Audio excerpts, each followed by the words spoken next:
us an issue that involves a violent eviction in Hoima. I'm glad to inform you that their lawyers, the lawyer of the victims, just called me and told me that they are ready to speak. I'm just trying to locate him now. Once he comes on, we'll start the space with them. We'll hear in from the victims. One of them is going to speak in English, the other will speak in Runyankore. So when the other speaks in Runyankore, we will have someone translate for us. Not everyone here can speak Runyankore, sadly. But yes, I hope we can learn more of these local languages so we can communicate more effectively going forward. But yes, so we're going to have two of them speaking, and we'll be joined by their lawyer. We'll also be joined by Dr. Sarasari, who has just called in now and should be joining us anytime from now. Then we'll be joined by Yusuf Serunkuma, Eria Serwaja, and the legal director at the Petroleum Authority of Uganda, who is Ali Sekatawa. So we hope to have a very meaningful engagement. But in the meantime, I can give you a background to this discussion. So first, effective January of last year, there was some eviction that happened at some 5 villages in Hoima. It started with arrests. Local leaders were either co-opted or arrested. So you can figure that out, that those who refused to get co-opted into the project were arrested, and there were a number of them. Then the arrests continued, so several people, tens of people were arrested. Many times they didn't even know why they were getting arrested. People just realized that their people were arrested. But all this climaxed on the 10th of February. On that day, at around 1 a.m. in the dead of the night, a group of people, some of them soldiers, some of them policemen, some of them private security guards, and goons, for lack of a better word, who had nothing to identify who they were, descended on 5 villages. And this was done in a coordinated manner that was done simultaneously. So all the 5 villages had people descending on them. And in the dead of the night, at 1 a.m., several people were evicted. This is 5 villages, remember. Women were raped, children were beaten, animals stolen, houses looted, and then set ablaze. It was so violent, an eviction, that we thank God that somewhere, somehow, no one lost their life. But the injuries, and I've shared some of these photos, and Agora account has equally shared some of these on the timeline, so you could just go there and check for yourself some of the photos, were life-threatening injuries of sorts. Now, to be specific, the particular villages we're talking about, the 5 are Wakin North Village, part of Kapapi 1, part of Chiriatete or Rukora, part of Katonge, Runga, and Kapapi 2. Now, in these particular villages, that's where the evictions took place. So all these heinous acts happened in those villages. I must make it clear from the onset that this eviction was not because of the pipeline. It was not because of a direct government involvement. However, there are individuals who are, among others, there's one called Brigadier Nabasa Peter. He's prominently mentioned as part of the people that were behind these evictions. The others include Ndahura Gafayo William, there's Kiza Nassan, it's spelled Nassan, I thought it was Nathan, but then I asked and they said it's Nassan. Then there is Anthony Buhuzia, there's Aston Muhezi, who's said to be a surveyor. There is Amoti Chinyamanywa and Honorable Agaba, Keren Ruashande, Asimwe Moses Bangira. So these are a total of 9 people. They are said to have been, according to the victims, the people behind their misery, the people behind the eviction. So that eviction happened at that time, and people lost a lot of property. The land was taken. Some of them were held in jail for as many as 5 months without any recourse, no bail, nothing, and told on and released only on the condition that they would never make any claim to the land. We know for a fact that since a few weeks after those evictions, some lawyers tried to give these people redress. But even in the courts of law, they hit a snag. Recently, there was a case taken where Uganda Law Society, these lawyers being members of the Law Society, Uganda Law Society for that matter, sought to have a general meeting of the association. And another lawyer, who is also a member for that matter, ran to court and got an injunction so that such a meeting wouldn't happen. So the meeting didn't happen, and the recent ruling seemed to have agreed that that was the right decision. But the lawyers are here, so they will tell us more. In fact, at this point, allow me to invite Odur Anthony. I have sent you a link to be a speaker. Kindly accept that link so that you can be ushered in. I see Eria Serwaja is already here. We are going to be joined by Yusuf in a few, and Dr. Sarah Sali is also going to join us. and also Ali Sekatawa, so that we can also hear the other side of the story. Yes. So to conclude, these people were evicted. They were rendered homeless. There's one lady who told me in Alur, Luo, that she felt so bad that she had nowhere to bury her deceased child. If you follow the African tradition, you know how much importance we attach to burial rights. There are papers that have argued that part of land, the importance of land is that it is part of our culture. We bury on land, we live on this land, we have histories in certain places. You see a tree and know that that tree was planted by Jaja so and so, and there's that history. So this particular lady's problem was that even when she lost a child, she had nowhere to bury them, and she had to go and request one of her relatives that let's bury on your land. Should we ever get justice and go back to our land, we can then bury there. But I must emphasize that this eviction was done so violently in this day and age, when so many international proclamations have said rape should never be used as a tool for anything, especially in war, because women tend to get raped in war, but even there it's not accepted. But on this particular night, at least 6 women were raped, and these women are now in Kampala receiving treatment. Children, I shared a picture, were injured, animals stolen, houses looted and burnt down. So that's the kind of conversation we're going to have right now. So again, allow me to request Anthony Odur. Anthony, I've sent you an invitation to speak. We would be very glad if we can start with listening into the victims before we can delve deeper into the conversation. But if you can't see the invitation I've sent you, it also helps if you requested for the microphone. I see other people who are not supposed to be panelists asking for the microphone, and I think you'll need to be a bit patient. We'll get to that point. So yes, Odur, Anthony, or Peter Arinitwe, whichever of the two can ask for a microphone kindly, to be glad to have you speaking first. Yes, so just give me a minute or two. Let me get Dr. Sari on board. Odur, Anthony, ask for the microphone or accept the one I have sent to you so we can have this conversation starting. So let's start in a minute.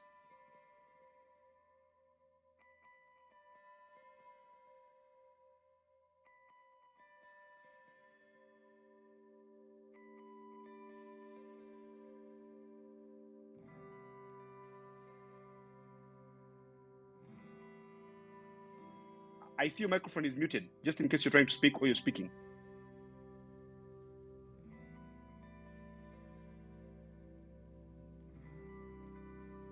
Area? Agatha, you can still hear me, right?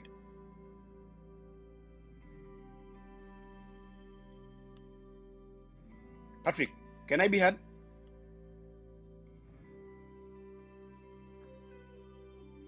Yes, Toko. I can hear you clearly. Okay. I see Ria is not responding. Let me just try to give him a phone call as well and then get back in.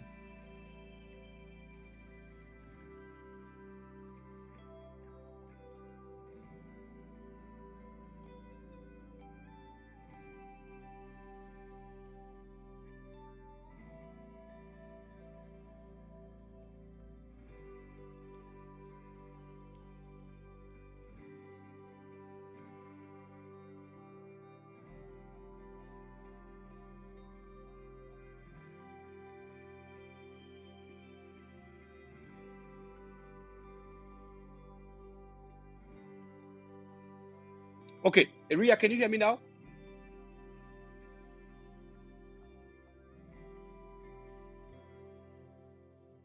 Mr. Serwaja? Okay. Ria, you had unmuted, but now you've muted again. Can you hear me speaking? Or can someone else hear Ria speaking? Patrick, can you hear me speak? Could be a problem on my side.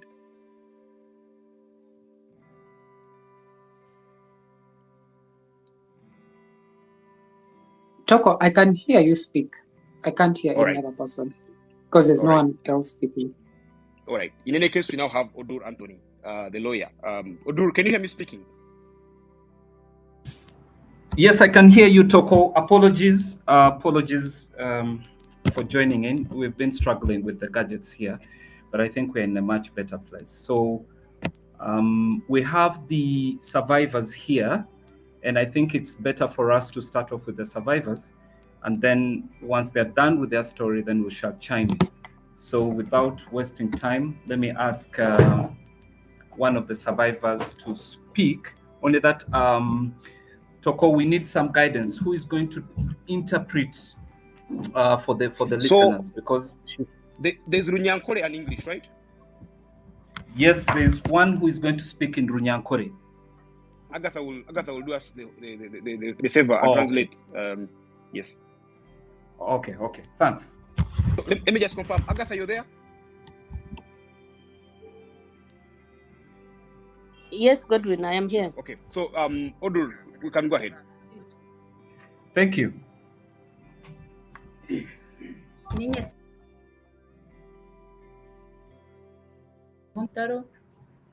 Kantu irum chichweka charinyana then egombo rekerka papitu district Hoima oko kwezi kokubanza 2025 nibo bakwata abashaija baitu babatwara omu buhome babakoma for nothing bwanyuma rero twaguma ntubaforo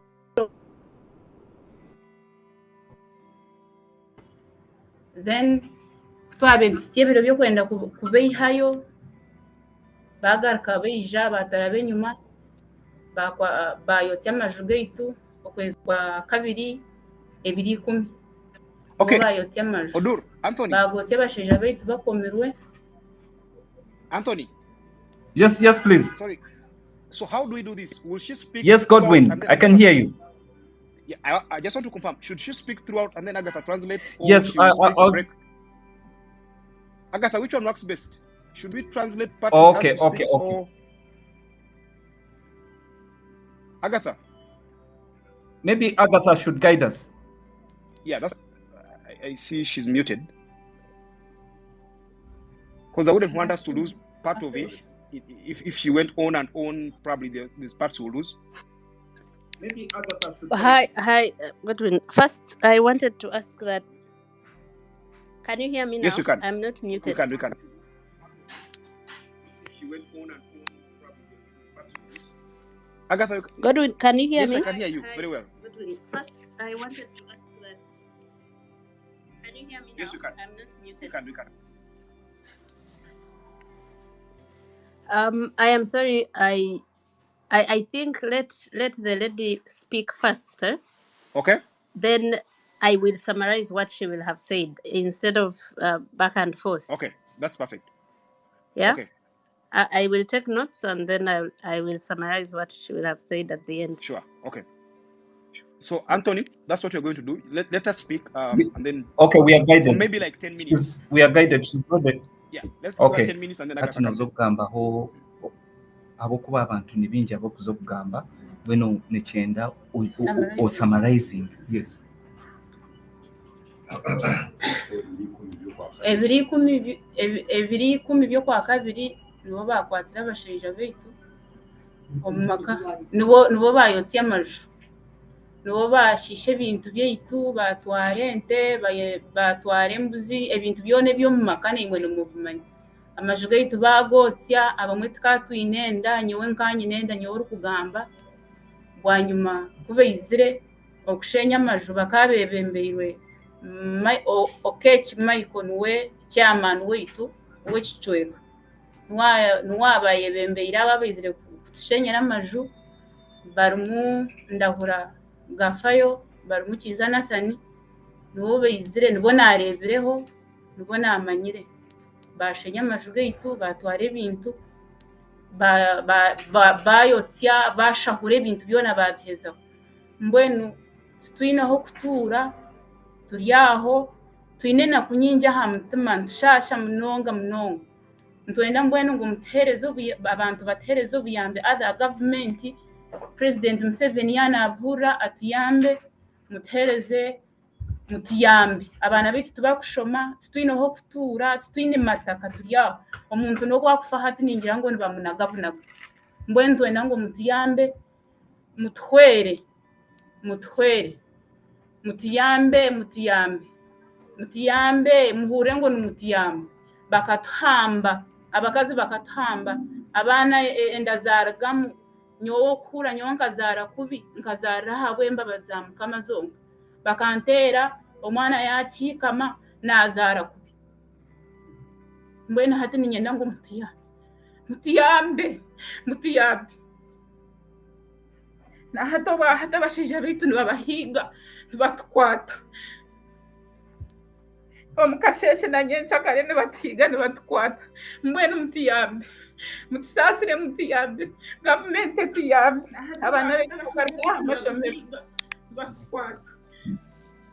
Toko, I'm sorry, she can't proceed. Anthony, it's okay. The ethics say that if she can't speak, let's just we leave her. Please give her a break. I see it's a harrowing tale, but I guess Agatha has captured enough to translate for the people that don't understand the language. Agatha, please. Hi, Godwin. Yes, Agatha. So I just, yeah, I think it's difficult to translate that, but she was basically narrating what happened on the night of 10th February, how they threw them out of their houses and torched the houses and raped the women and beat them up. She says some of them were pregnant and miscarried. She was pregnant herself and had a very difficult delivery because she was beaten. And she's asking for help. Their children are stranded. They are not going to school. They don't have anywhere to stay, and no one seems to care about their plight. Yeah, basically that. But she says they were led by their LC1 chairman. I wrote the name. She says the name is Michael Okech, and he was with the people that came to beat them up, and names about 2 others that she says she saw that night, Ndahura and Chiza. Yes. So that's basically what she said. Okay, thank you, Agatha. Anthony, is it okay for the other lady to speak now as well? Then we delve into it at once. There is another lady. She feels that the story has not come out, and we're just saying, okay, let's allow her speak, and then we shall have the one who will speak in English. Yes. Okay. Nanye ndi umwe abakazi abasasira no gamba tinku basaba ko kwishwa busaso butwara biremo mpura ninshasha kandi turi abanyayuganda nk'abandi nyowe nindaga runga omurkatonje Hoima district nanye ndi umwe abasasira nyoko nagire kurana byamishamshanje zanyakiro nakora abantu nibatera amaju kandi yo munjemo aho kuba abasheja betu bakaba bakumirwe ndiyo munju no bwana na mukayibanye akari yo mugore kunagire kura nahure nju bagitere ndijo bagitaho mureye binyatsi kunagire kushora nashanga abantu bejire ka bajere ebijaro kushe byamahe nibagambe bishwahiri bayineke tinguma yabi kabire nkayembo nabandi bayine mukoro bayine msyo bayine bintu bingi byo kwitse bayine ebikono bi hano hatkunagire kushora kankurize nyine ndameze mushanju nyino bwerere kuza kukiriza kandi kakatsigara no munju ibabere batera humura atukunagarikira nyuma kuza kayihayo kunashira muri yango kakwitse mukono bantere nko na hato mwerere unazera kazarona yeko ni ajini ngwenisha ba kuba kutiyambere president ko yanahura irakari yanje atuyambe tuyomusasi w'amana hati tukashasha munonga amajubagotya ibintu byafa abashera tubeine twazombeshaka twirika twaza kweshereka kubahiriza kotya amazu bacangwa ombeshaka batkwata batwara kubatushishaho mbwene ntushasha munonga twaza ha polisi mukasheshe twashira polisi yetu yarunga yonka batubinga bakutujyanga ishonga zitubakuze base kandi twaterahe na polisi konka tubene kibatu yambere nibarebe mirone yaka konka tene kibayambere batusindika kigoro bya ha polisi twashikayo osonka yatujyanga nabo takubase batusindika kitoba twaza kitoba Hoima naho batujyanga tuba kubase twakozire twagarukayo turubata tene na sente nkuru zenda yameze umushanju nshasha bwerera twabutsugwa mbishaka bujere bushatu bwine myende yona okutashwera umunsi tutajwira niko twagumira tutyo naho yaho turiyo umbane banho turiyaho nshasha mbwa ntushaba mutuyambe ka government ya Uganda na itubambe turi abanyayuganda mbwa ntumuti yamba na imwe president hona. Okay, Toko, over to you. It's actually over to Agatha.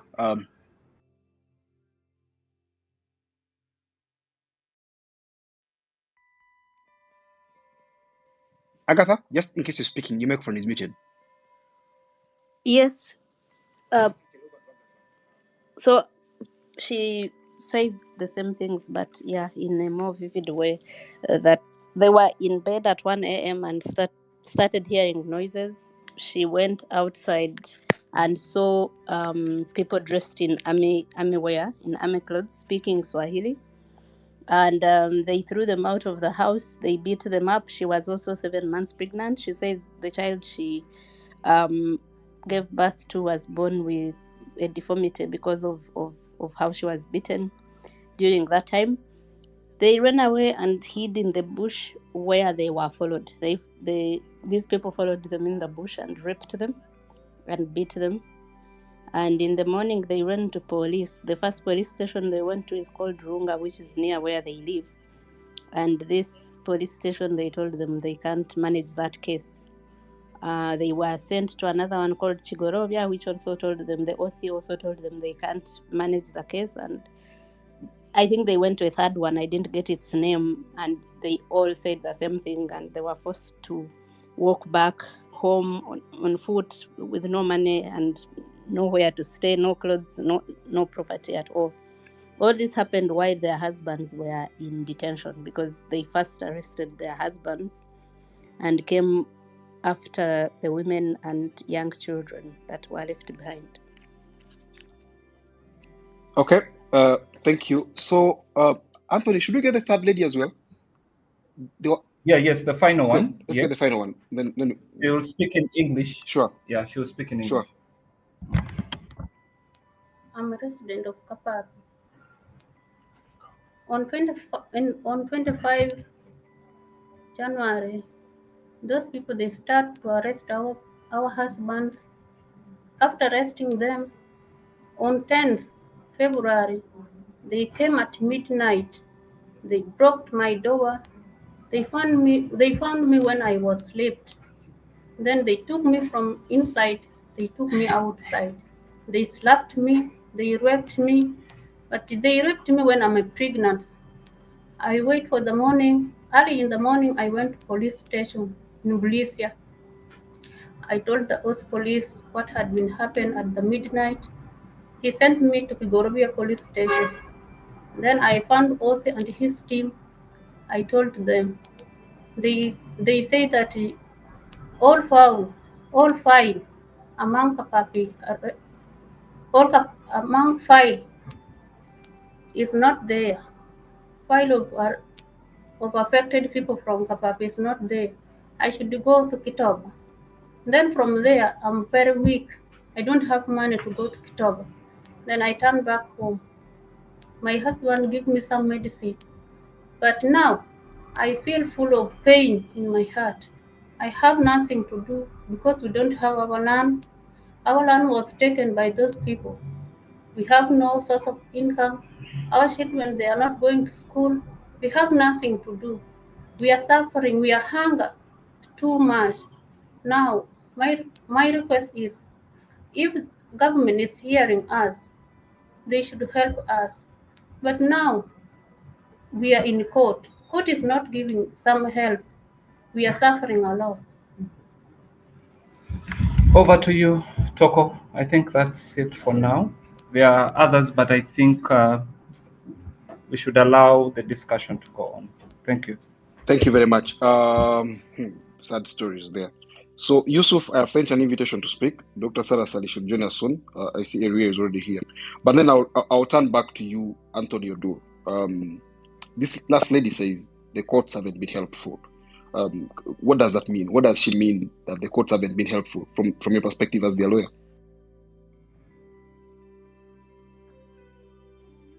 Anthony? Yes, you were speaking to me. Yes, I was. I just asked that. I think, okay, please go on. When the lady says that the courts have not been helpful, the court, I know that the High Court in Hoima has been at the center of this particular case. So let's first get that out of the way. What has exactly been the issue with the courts in this case? I think, and this is just an observation as somebody who has actually been following up their matters. You'll hear from the story what comes out clearly is right from police, when there were attempts to register their complaints, they were not helped at all. And you see that is the starting point. So if you cannot register a complaint with police, then that becomes difficult to process it. So so what they've been seeing is the perpetrators, the ones who were behind the heinous acts.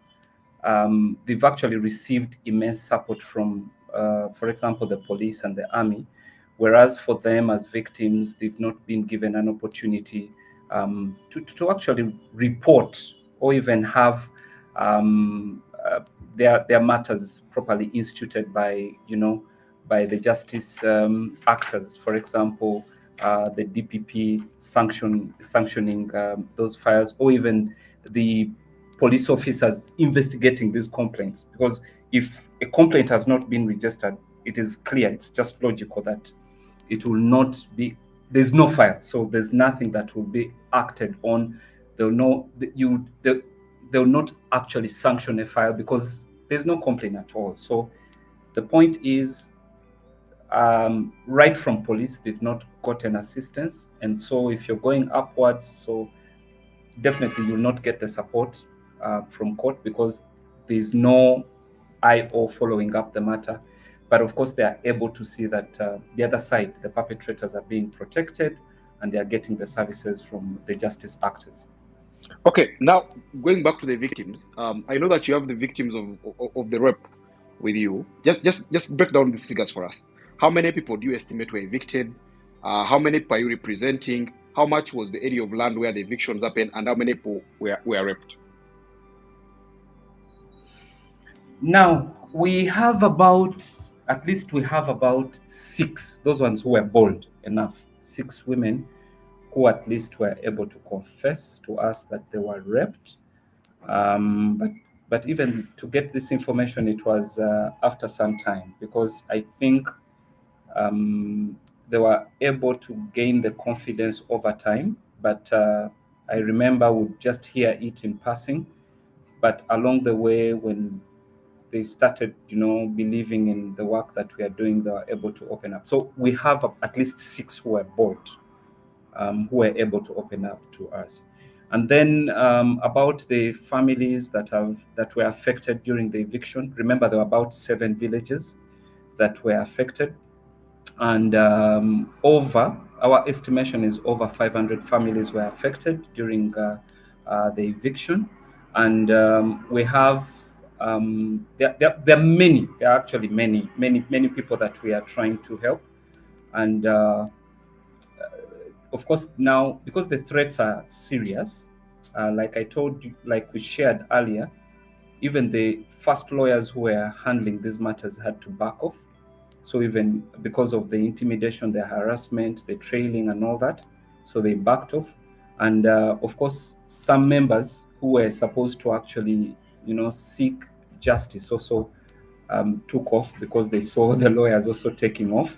So we have only remained with those ones who feel that they need justice, those ones who feel that they have no option, because many of them are actually homeless as I speak now. People are scattered, and as I speak now, there are people that we have here who have come as far as Sembabule, Rakai, Mbarara, but who are actually settled in Hoima.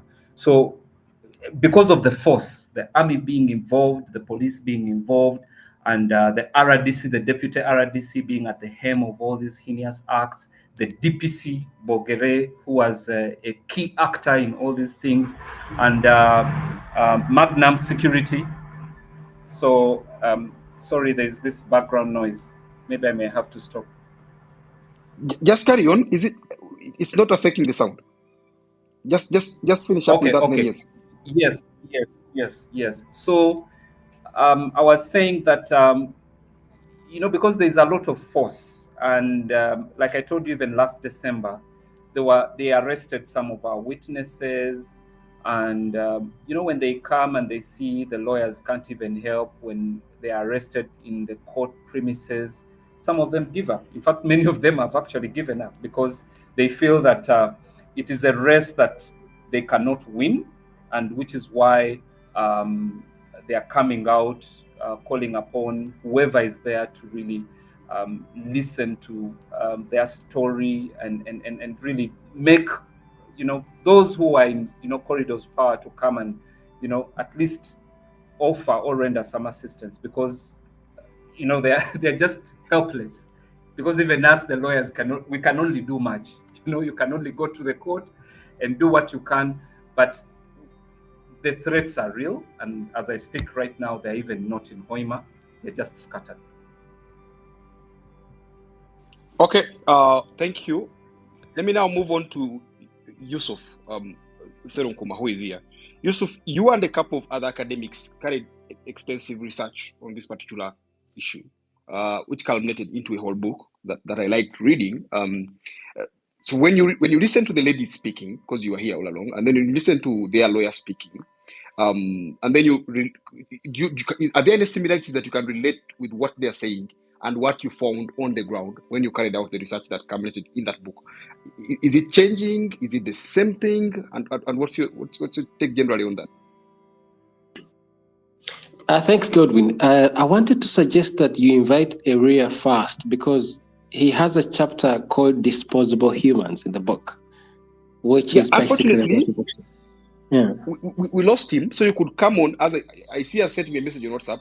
I'm going to work behind the scenes to get him back on, but you can step in the meantime as I get him. Because he would speak very directly to what is unfolding now. As I just tweeted, nothing has changed, right? When it was the time of constructing the refinery, we documented similar stories of forceful land evictions, which were driven by the army. People who are supposed to be protecting Ugandans from the excesses of the capitalists. They were the ones which were actually driving Ugandans off their lands, and in ways that were extremely violent. And many people died in the course of these evictions. You see the land where Hoima Sugar is seated. Hoima Sugar is seated on land which actually belonged to people who were violently evicted. Many parts where the refinery is to be established, to be constructed, those were lands which belonged to natives. In moments like this, there's a great deal of speculation. I'm not sure if you properly marked the area where these evictions are happening and what is the government position as regards what they intend to construct in this area. But you realize that even in areas where the government is not really interested, land speculation goes up, because of the violence of the greed of profits. Speculation around the area, the anticipation around the rush that we're going to have so much things happening because of the flow of oil. The area surrounding the government areas of operation become so much of interest. And since most of the land in that area is not documented, is lacking, as most of the land in Uganda, there's no documentation for it. We still communally own our land, but it doesn't mean we don't own it. That's the sort of tenure that we enjoy in this country. So people connected to government with very major connections, as you showed in your tweets earlier today, Godwin, people abuse this relationship and they evict natives who've lived in these places for a very, very long time. All right. So this story points towards continuities. As I was listening to one of the victims tell her story, and she was crying. We sat through similar tears when we were doing our field work. This is 2015, 2016, 2017. We sat through similar tears. People are crying. People are showing us where they buried their loved ones who had been massacred in the dead of the night. And you see the intimidation that the lawyer talks about, which is continuing to this day. We still sat through stories of people from the NGO world, people from radio, it's called Green Radio Alert in Hoima. They were living under intense fear because they were receiving phone calls threatening them for their activism. In fact, don't be surprised, Godwin and Agatha, that very soon, and the lawyer, very soon you two will be getting phone calls for the sort of activism that you're doing. All right, and you know, listening to the story, I feel handcuffed personally, right? I feel handcuffed because here you expect the state to be helpful. It's the state which is helpful in these matters. The state is expected to stand up for its people who are less privileged, because, you know, once you decide to say you're going to be moving people from a particular piece of land, it was automatic that because of the activities which are ongoing, even nearby lands are going to become of interest to greedy merchants. And as long as they have connections to the state, they're going to exploit this relationship. What is bothersome is that, you know, the state, even for those who are rightly compensated, you know, we tend to say that if it's eviction after compensation is clear and square. No, it's not. If you evict people whose life has been living off tilling the land, when you evict them from their place without comprehensive care about how they're going to live their lives for the next 10, 20 years, and you turn this transaction into some sort of a buyer-seller transaction, still you're going to leave people exposed, right? So the government tends to care for those that are being evicted from the areas demarcated, gazetted by the government as useful in a particular project. And then they tend to absolutely forget that even the nearby areas are going to be of interest to greedy profit seekers from Kampala, right? So it points to the ways in which our state is dealing with the entire region. And as we write in the book, the idea of a curse, when you talk about a curse is a collection of tears. It's an accumulation of tears and grievances over a period. When they talk about a mineral curse, they don't mean all of a sudden the house goes down. All of a sudden there's an explosion. And a mineral resource curse is an accumulation of grievances, an accumulation of tears, of pains over a long period. Now, in this moment, these people look scattered. They look like ordinary people who can't stand up for their rights. They look weak in the eyes of their eyes of their abusers. They look weak. What can they do? We are the state. We have all these connections. But if the state were listening, the state ought to be aware that what they call a mineral resource curse is an accumulation of all these tears and grievances and pains that at a precipice, there's an explosion. Right? And I'm afraid to say, Godwin, as so far, I don't see our state taking care to make sure we don't have this accumulation. Otherwise, they are rested on their roles, only thinking about the spaces that they tend to occupy, the spaces that they're interested in, which they're also even abusing, and not taking comprehensive care over these pains. Godwin. Thank you, Yusuf. Unfortunately, Eria says his phone is acting up and he has dropped off. Hope he will join us still along the way. Let me bring in Ali Sekatawa. Ali, can you hear me speaking? Yes, I can hear you. Yes, Ali, you've listened to the victims, you've listened to Yusuf speak, you've listened to their lawyer. Do you think organizations like the Petroleum Authority of Uganda, which is doing this investment in Bunyoro and the Albertine region, have done enough to protect ordinary citizens from speculators, from the kind of cries that we are hearing on this space, and what Yusuf says will tantamount into the oil curse? Toko, thank you. And thank you, Yusuf and Odur, for the presentations. First of all, to say that I truly empathize with the ladies who I heard. It's a very sad story, what they are saying. And I really stand in solidarity with them. And I applaud you for bringing up, we can hear you. Yes, I applaud you for being on the forefront, for human rights protection and bringing out such voices. The second is that I do not speak, and I have no authority to speak for the government and the institutions you have mentioned, which is the UPDF, the Uganda Police, and even the RDCs that belong to the President's office. And I am very sure that they are listening, and they are also Ugandans. If it is true that our mothers were raped and treated in that manner, I think they should be able to pick up these cases and take them on. The third point I want to make is actually where Serunkuma stopped, is on the question of the speculation. So the first thing, and I think in your opening, you clearly said that this matter is not necessarily an oil directly related eviction or dispute, and that's correct.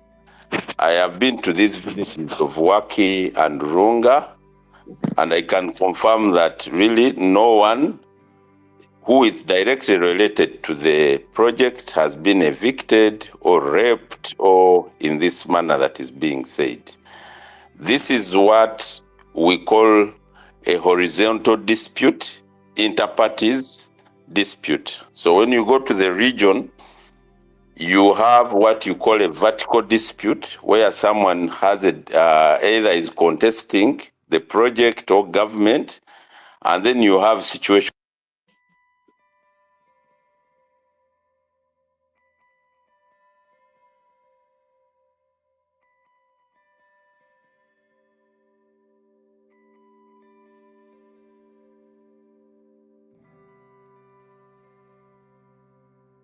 Is Ali still speaking? I don't know whether you can hear me. You had dropped off at the point where you said horizontal, vertical, and then yes. Yes, I was saying that this is a typical horizontal dispute between parties, because I think the ladies who are speaking have someone else with whom they are disputing about the land. It just happens to be in Hoima, where probably the project is, but it is not like necessarily related to the project. And I was saying it is part of the bigger statistic in this country, because when you go into the records of the judiciary and police, you will find that close to 60 or 74% of the disputes in this country are land related. From and Serunkuma, the researchers, they can look at the time when we had the land tribunals, why they were created and why they collapsed, the four-tier land tenure system customary and so on in the whole country. Whether you go to Gulu, you go to Ankole, you go to Buganda, you go everywhere, it is the same problem. When you look at the issues in this particular dispute, you will find they are the same issues you will find in Itesot, in Buganda, the issues of either bona fide or customary tenant, battling someone with the land title, or having bought from a clan leader who is denied, and so on. So the generic land issue in the country for me is a serious national problem, which I agree that should be addressed. And now I go to the last question of the speculation. It is true that when oil was discovered, people have tried to speculate, and I can tell you, even us who have been trying to regulate the acquisition of land, at a certain time, if you remember, in 2014, we had to ask the president to cancel and put a moratorium on all land titles in that region, because people had gone there and speculated and gotten land titles. You know that public notices were issued and all those land titles were cancelled and reversed. I think and for the areas where the operations are happening, they were all reversed. Now, for the period after, as you can see that it is a whole district, this land, the one for the project, if you go to Hoima Bulisa, is very, very, very tiny. I can say it's a very small footprint, because to the extent possible, the project is put in a very small area. If you look at where a pipeline is passing or a flow line, the space is less than a road. So you can imagine how many roads are in Bulisa. This is just a tiny road corridor that is going to be buried. It will not solve the major land problem. So may I encourage this discussion, but I think the discussion should be elevated to speculation all over the country, to the land tenure question, to the land dispute. I have asked Odu before that if there is a specific complaint that relates to a PAP who is on the project, please send over the information. I think last time I asked for it, some few months, I have not gotten any specific one. But the general discussion of saying how has the project affected the region, speculators, and how they should be dealt with, I think is a welcome discussion, and it is a national discussion for all of us to say that if there are rare minerals in Busoga and land in Busoga has accumulated, and you have 5 or 8 million people in Busoga, how do you deal with that problem? Thank you, Toko. I think that's all I can say. Ali, before you go, and I'm going to bring in Anthony after, but I just want to say this. The Petroleum Authority of Uganda, is there nothing you can do about the speculation? Yes, it's speculation. Yes, it has nothing to do with the government. Yes, you don't speak for the UPDF. Yes, you don't speak for the police and the RDC and all this. But are your hands tied to that extent that you're going to witness? I shared photos on my Twitter earlier of these children who are beaten and bruised. You could see their faces. It seems like burns. These women here telling us that they were pregnant and one of them miscarried because she was violently raped in the name of taking land. And we know that, however remotely, this all goes back to the same issue that the Petroleum Authority of Uganda is in charge of. How weak are you, and can't you do anything as the authority? Toko, if you, and I can listen to the language in which the madam was speaking, if you ask them, their problem did not start with maybe oil. Their dispute is as old as before oil. I think the point I'm trying to tell you is that oil, the fact that you discover gold in Busoga cannot make gold to be the panacea to the problem. Yes, the Petroleum Authority, in the area of jurisdiction, it is operating. Is there an oil well? Yes. Is that area land affected? Yes.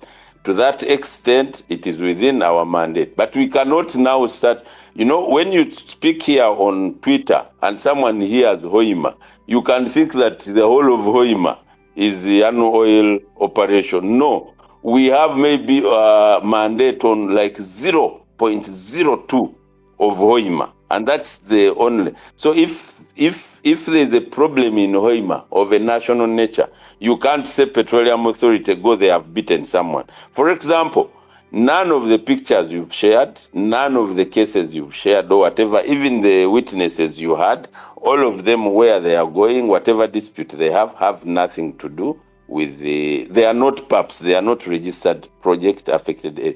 They happen to be in Hoima or in Bulis. Gordon, can I make an intervention? Yes, please. Yes, please. Anthony is being very clever. There's a point you're making, Anthony. It's agreeable. It's a fair point to say. There's no connection. What's the name? Ali Sekatawa, not Anthony. That just spoke now, right? Yes. Okay. Mr. Ali Sekatawa has an agreeable point, which you can cleverly drive to the end. It's a very clever way of going about this, so that you say our operations have nothing to do with the rest of the events happening within the area where our operations are focused. Okay, that's a fair point, but it is handicapped to a degree. There are eviction problems, land problems across the country. That's also very agreeable. But when we talk about speculation around oil, we signal to the point that in addition to, because of the operations, because of the anxiety, because of the expectations, because of a neoliberal market economy, where businessmen, both legit and thieves, speculate, they anticipate the nearby area to be lucrative in the future. So they scale up by immense proportions. So if the land problem in Hoima was at 10%, out of the blue it goes to 90% because of the operations, right? So that's point number one. That's handicap number one. Handicap number two, when you listen to Sekatawa, clearly he doesn't know that the National Petroleum Authority is an arm of the state. So if you understand the place of the state in the life of its citizens, you can't make that argument. It's a non-starter because you realize that the state is in the lives of both the project affected persons and those in the nearby area. Because you are the state, you can't say we are the state, but that doesn't touch us. There are no limits here. You could say, well, as the National Petroleum Authority, our resources don't enable us to go as far as, but you can't say we are not connected at all. But also, point number three, when you say, oh, the land eviction they're talking about is not before our activities. Well, we have been discussing oil for the last 100 years, right? There was the intense work around oil starting the early 2000s, intense work. That's about 20 years ago. So if they're talking about events that happened 5 years ago, you really should be concerned. And the last point I'm going to give Mr. Sekatawa is that when we talk, I'll say this one more time. When you talk about a curse, we don't mean paps being aggrieved. We're not talking about paps here. You need to put the entire mineral anxiety in proper context. The anxiety might come from as far as Zimbabwe. You have, as a state, you have to have all these facets in place. You have to broaden your worldview of what you're dealing with. You're dealing with a time bomb, but I don't think you're giving it the due rigor that it should be given, because I'm telling you, the threat could come as far as Zimbabwe. People could be aggrieved because of the work in Hoima, because it belongs to them. This is why it's the state. The people in Zimbabwe would argue the money that would have come to do things in Zimbabwe was allocated to Hoima, and people and resources coming from Hoima not reaching us in Zimbabwe. So we need to go and fight. So you can't make the argument that, because we are National Petroleum Authority. The beginning point is that you represent the state in your operations. This is why when you evict people from areas demarcated for your operations, you can only do that because you're the state. You can't do that as National Petroleum Authority. Yes, you can only do that because you are the state. Yeah. I hope Ali, just a minute. Just note the concern. We've been having a hard time trying to get Area on the space. I see he's here. Just note Yusuf's concern. Let's bring in Area. He makes his submission, and then you can respond at once. So Area, I hope you can hear me now. Mukulu Serwaja, can you unmute and say something if you can hear me? Area. Oh God. Aria's microphone is muted, and he says he's at a place where the network is terrible. Aria, can you hear me speaking by any chance? If you can, and you're trying to speak, your microphone is muted. It would require that you unmute, or perhaps even give permission to your ex, what was formerly Twitter, to use your microphone. Okay. Ali, you can make your response now, since I can't. Yeah. What I'm saying is, we are on the same side on this point. And I want to make it clear that wherever there is a human rights abuse, we should all stand on the same side to condemn it. That one, there is really no question about it. And our job, I can say as the authority, is to make sure that whenever there is a human rights abuse or even an alleged one, we carry out the investigations and make sure that it is fully handled. we hold accountable all the players in the petroleum value chain to make sure that that is done. Now, what I'm trying to tell my brother Serunkuma is that we are a state authority. And there is a clear line between a state authority and the state. A state authority is a son of a state. We are a creature of the law. Parliament went and said, we create this authority in 2013, and we only give it this restricted mandate. It will take charge of petroleum operations, and those operations were defined, and the areas where we work are defined. They are even gazetted by law. Now, I can hear out an eviction, for example, in Hoima. There has been issues in a refugee camp. If I went there, I could also be arrested because we would be out of our scope. If it's a refugee camp, there is someone who is responsible. If it is an area where there is oil, those areas are all named publicly by law and gazetted. Now, everyone knows where the oil wells are in this country. Where we are still exploring, we have also listed the areas and the square miles and the maps and everything. And that's the area we operate. Now, I will not stop Mr. Serunkuma, who has gotten his money from Germany to come and buy land in the next, area of village. And I cannot go there and say, Mr. Serunkuma, you have raised the land stakes in this country. That would really be out. And that's the line I'm trying to do. I'm not denying that we are part of a state. All I'm saying is we are a state authority. For the areas where we have operated,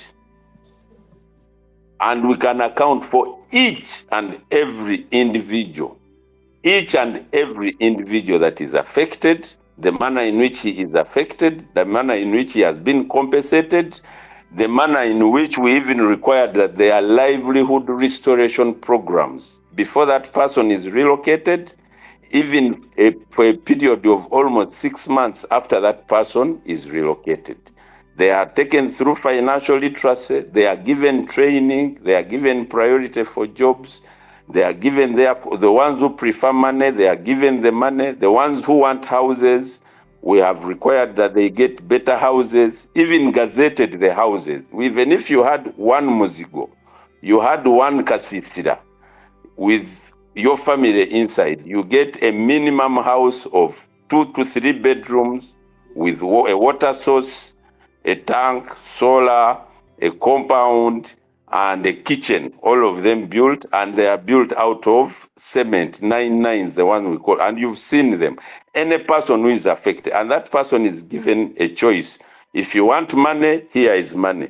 You want land, we can buy land. You want a house is built for you, and a minimum house. In fact, one of the problems we are having is that many people are saying, I had a better house than Mr. Serunkuma. Why? Both of them were Abusisira. Why have you given us one same house? Like you have almost put us in a similar situation. Then we had 2 scenarios where we took people and decided to do a whole neighborhood, like a community area built for them, one area, put churches, put mosques, take water, take schools, and so on. That's one model. We then had the same discussions with many people. We decided to say you can choose where you want to go, and then we build for you. So those ones we can account as a state authority for each and every person's unique circumstances. But now, between me and you, you know that when you go in a community, anywhere in Uganda, you will find land disputes. So if I found Serunkuma has a problem with his brother over a land that belongs to their grandfather, and I am passing besides that land, what do you want me to do about a dispute between Serunkuma and his brother? And that's the one I was saying, that those are the 70% of disputes nationally. It is not unique only to Hoima. It is national. 70% of the dispute in the land system, I mean in the judicial system, are land and succession related. The question is, how do we deal with them as a country? And I think that's a discussion which is a very fair discussion. Thank you. Godwin. Okay, Godwin? I see we have Yusuf, can I just bring in Dr. Sadi at this point? Could go back. Doctor, can you hear me speaking? Yes, I hear you loud and clear. Can you hear me? Yes, we to hear you loud and clear. Doctor, before you came on, we had some of the victims, 3 of them specifically, out of 6, here, who are receiving... I was there from the... You are here? Oh, that's... Yes, So yeah, I wanted to ask you about... Okay, that's even better. I wanted to ask you about that. How is it that in this day and age, 21st century, 2024, the time when the world is moving towards artificial intelligence, colonizing outer space, we are still having people who think it is within their mandate to go and rape women because they're evicting people out of land. And how do we end this, regardless of everything else? How do we make it as a country that we get to a point where rape isn't viewed as a weapon to be used against women? Okay, thank you very much. I appreciate all our listeners. Thank you for joining on, and I appreciate my co-speakers and many who have spoken before. I haven't done the actual research like Dr. Serunkuma has done, but I think most of what he says is true. And I don't want to see this just as continuities of the oil problems and mineral curses, but rather the continuities with how people on the African continent have been treated for a long time. If I'm to be caught up with time, I want to leave you with 2 phrases that actually can help shape this debate. One is accumulation by dispossession, and I think the champion for that is David Harvey, and the other one is peripheral capitalism. As Mr. Sekatawa has said, everywhere in this country, there is a land dispute. We have had land disputes historically. But also, as Dr. Serunkuma says, when the state comes into those problems, it actually amplifies it. We don't know much of what happened at the time of colonialism, but we also know that the state grabbed and took over land by assuming that actually that land was free and available to be grabbed. It was the colonial state then, and we were told things will be better with independence. Successively, after independence, we've seen many laws made that seek to actually give the state power to compulsorily acquire land for development. And someone will argue that this occurs everywhere because the state is supreme. But when you come to areas of peripheral capitalism like you have in Uganda and more so in rural parts of the country, this process is characterized by violence, it's characterized by human rights abuses, it's characterized by a lot of things, especially because those things are being done out of sight of the mechanisms that would have surveilled and paid attention. That's why when the women were talking, some of them talked about, first of all, the husbands are taken, then the attacks are done in the night, people are sleeping, they hear banging on the walls, they run in the bush. So in here you have a situation really, an intersectional problem.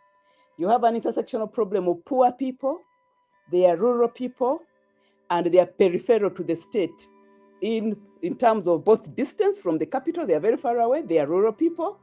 2, in terms of capitalistic power, they don't own much, they are rural people, so they are disposables. But also in terms of citizenship, I don't know how actually they are seen, because as citizens, they should be a right. But what you see here is that while historically people have contested over land, it has taken a new dimension now, especially with the neoliberalism and with the whole grabbing and first of all, the greed that Mr. Serunkuma talks about. And with that grabbing is the use of power. So Mr. Sekatawa will come and say, for us as Petroleum Authority, this is how we go about acquiring land. And indeed, the state has laws on how to acquire land for development. The laws are well laid out, and they are very good laws. There's compensation, there's demarcation, there's documentation, there is environmental impact statements, whatever, environmental impact assessments, there is social impact assessments, and all this at each stage, the state is supposed to consult the community and they're supposed to be in agreement. But in reality, you have people, it may not be state policy, but you have people who use state power or who use their position within the state to actually violate the same laws of the state. And that's why when you listen to some of the women, the groups that dispossessed them are led by an LC1 chairman, an RDC, a soldier, they know. So these are all people in the service of the state, but who are using that power to actually abuse the people they're supposed to protect. And so where are we? So to what extent do you say it is the state or it is not the state? So Mr. Secretary is right, because Petroleum Authority does things like that. And that is one state entity. But the other people also who did the violation are also agents of the state. And it is the power, minus the uniform, minus the boots. They wouldn't have had the power to do what they did. But they use state power to also abuse.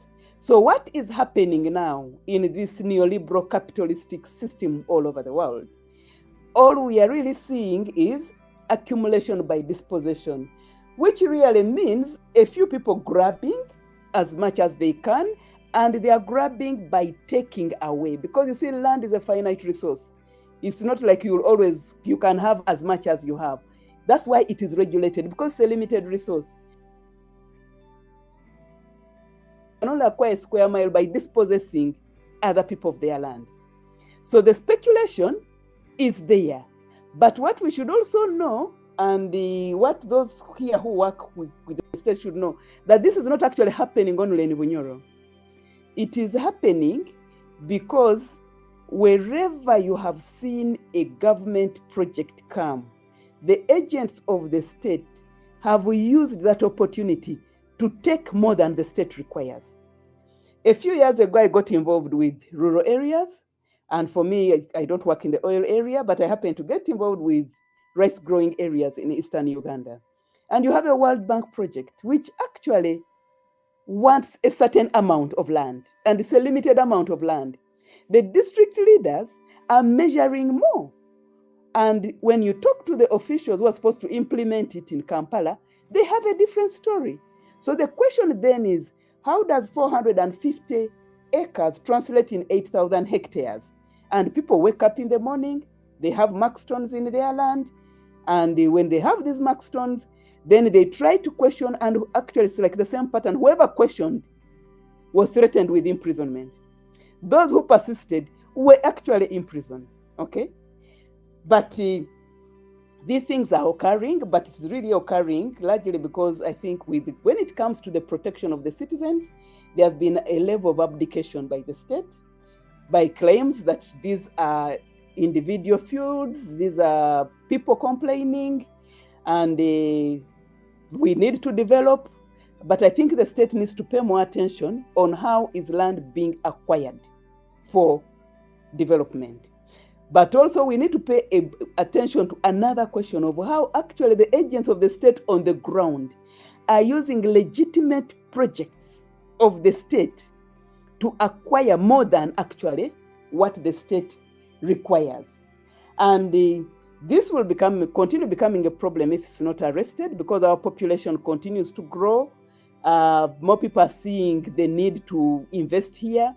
And then, of course, they keep having these knock-on effects. The women you had in the story have suffered a direct attack, which has affected their health, affected their pregnancy outcomes. They have lost their livelihoods. They have nowhere to live. What we saw recently, like in northern Uganda, and I think was it order number 30, you also have people moving around with cattle. Why? Because big people from Kampala have parceled out large chunks from the ranching schemes, from what were originally gazetted as ranching schemes, but also from the cattle corridor. So things which were initially communal land, people are taking them. They're taking them for agriculture, but also there's the whole aspect of speculation. But I think we need to pay more attention than simply saying this is not the state. I think the state is broader than Petroleum Authority. And so it's very possible for Petroleum Authority to do the right thing and other people around Petroleum Authority to commit some violations. But basically in all this, what we see is an abdication of protection of the citizens by the state, which could be an extension of neoliberalism. But what can be done? It is good that the lawyers here have been courageous enough to pursue these matters. Because in the other cases that I've cited, when these matters reached the officers that are supposed to be implementing these things, these projects, actually there was a halt and there was better respect to people, because all the people wanted was education, guidance, what is the information, and they were being imprisoned even for basically asking what the information is about the project. In some instances, the office of the Prime Minister has sent Minister Mayanja, that's the State Minister for Lands, to go and iron out these problems. So I don't have much detail in what happened in this particular case, but this is a case which, if escalated, actually there could be some attention paid to it, and there could be a response, because there's always a discord between what is being done on ground in the name of the state and what actually the state thinks is being done on the ground in actual sense. Thank you. Thank you, Doctor. Let me pick it from where you stopped, and I bring in Odur. Odur, we know for a fact that this issue got to go as far as the Speaker's office in Parliament. We know for a fact that Minister of Lands, the Cabinet Minister, Nabakoba, visited these people. Did any of these visits and meetings and engagements bring about any serious tangible results in the aftermath of the engagements? Thanks so much, Godwin. My name is Peter Nitwe. We are working together with Anthony and we are sharing the same device. And allow me thank you and Agora Discourse for giving us a chance to bring to the world the cries of the victims of Kapapi eviction. And you will allow me respond to Ali's view or Ali's assertion that Runga and Waki are not part, or they have a smaller fraction, or the project has a smaller fraction of the land that they intend to acquire for the project. And that's not correct.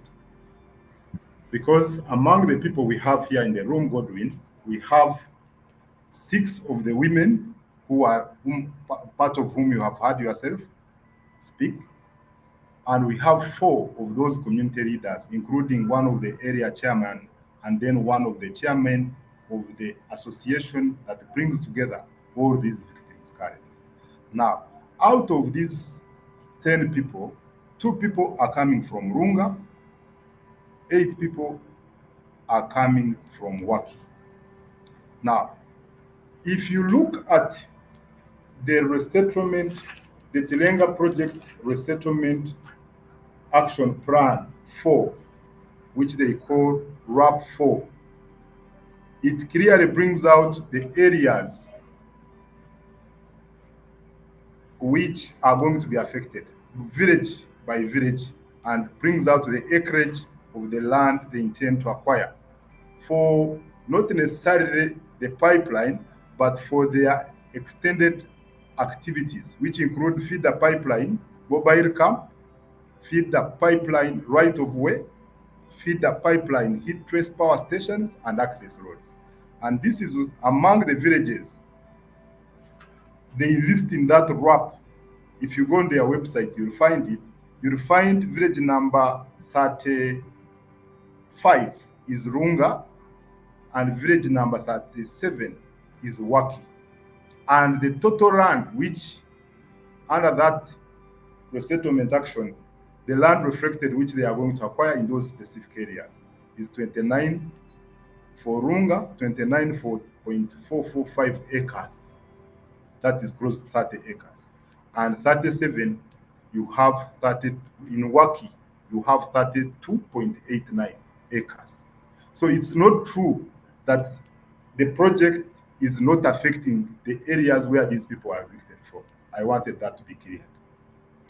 The only point can be as to whether, because some of our clients were able to tell us that the assessment teams came to their land before they were evicted. Some of them were interviewed.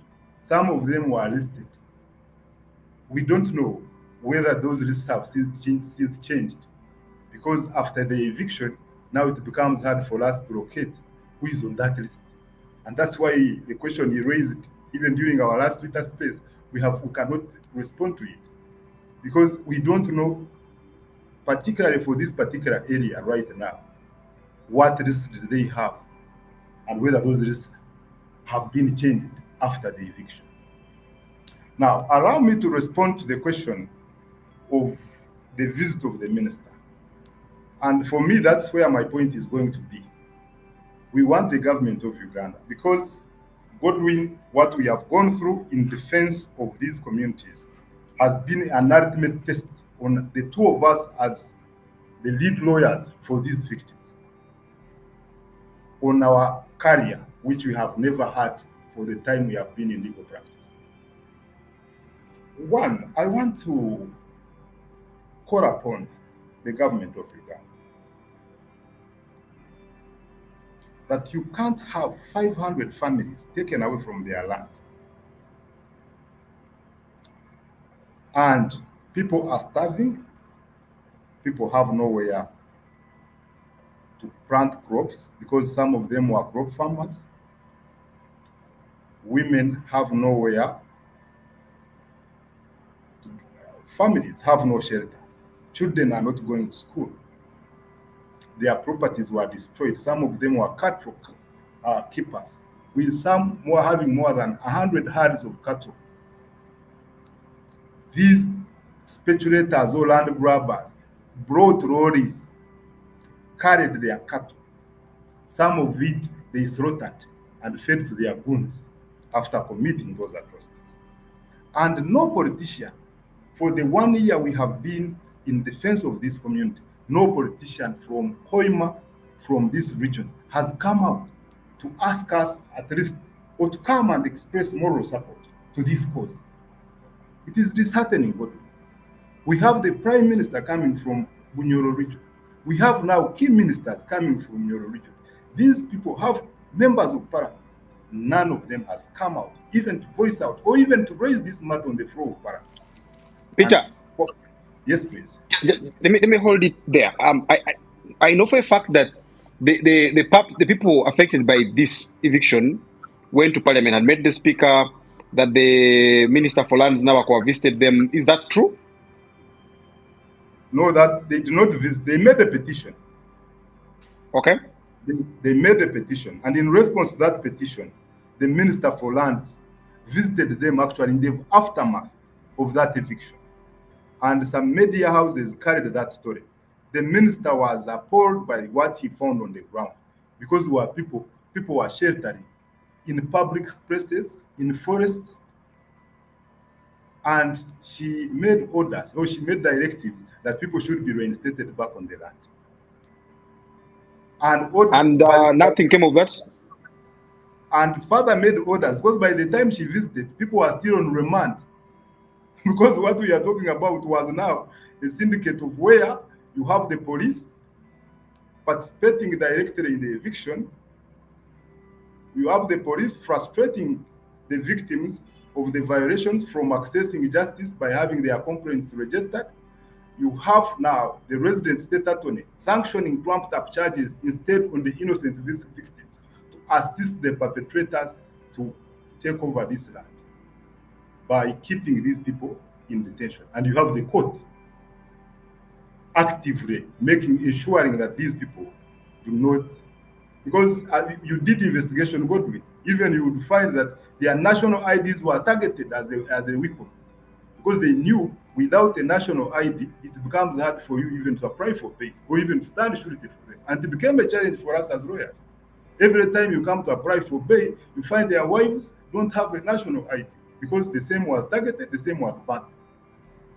So the minister made orders, but none of those orders were respected. She directed that people be reinstated, but the land is up to this day guarded by UPD. magnum security. And those gentlemen, as mentioned, are enjoying 5,000 acres of land as 500 families are starving.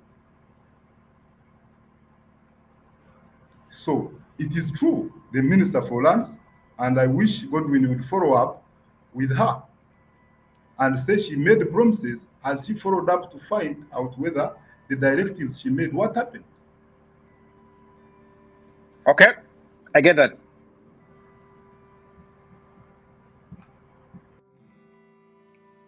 Okay, let me bring back Yusuf at this point.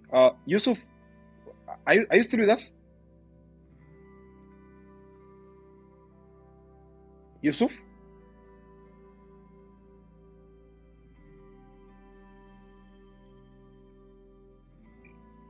Yusuf, your microphone is muted, just in case you're here.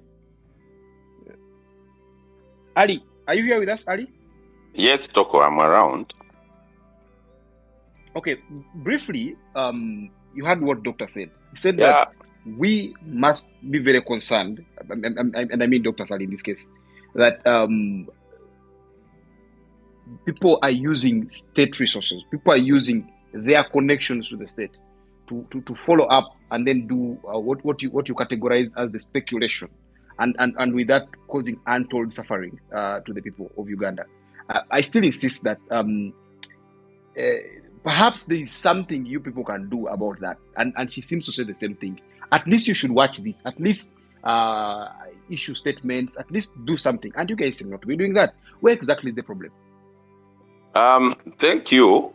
One, I will maybe start with my brother, Council, who made a specific reference to RAP 4. And I think I will repeat again what I said. The entire project is gazetted, and it's good is reading actually on the website.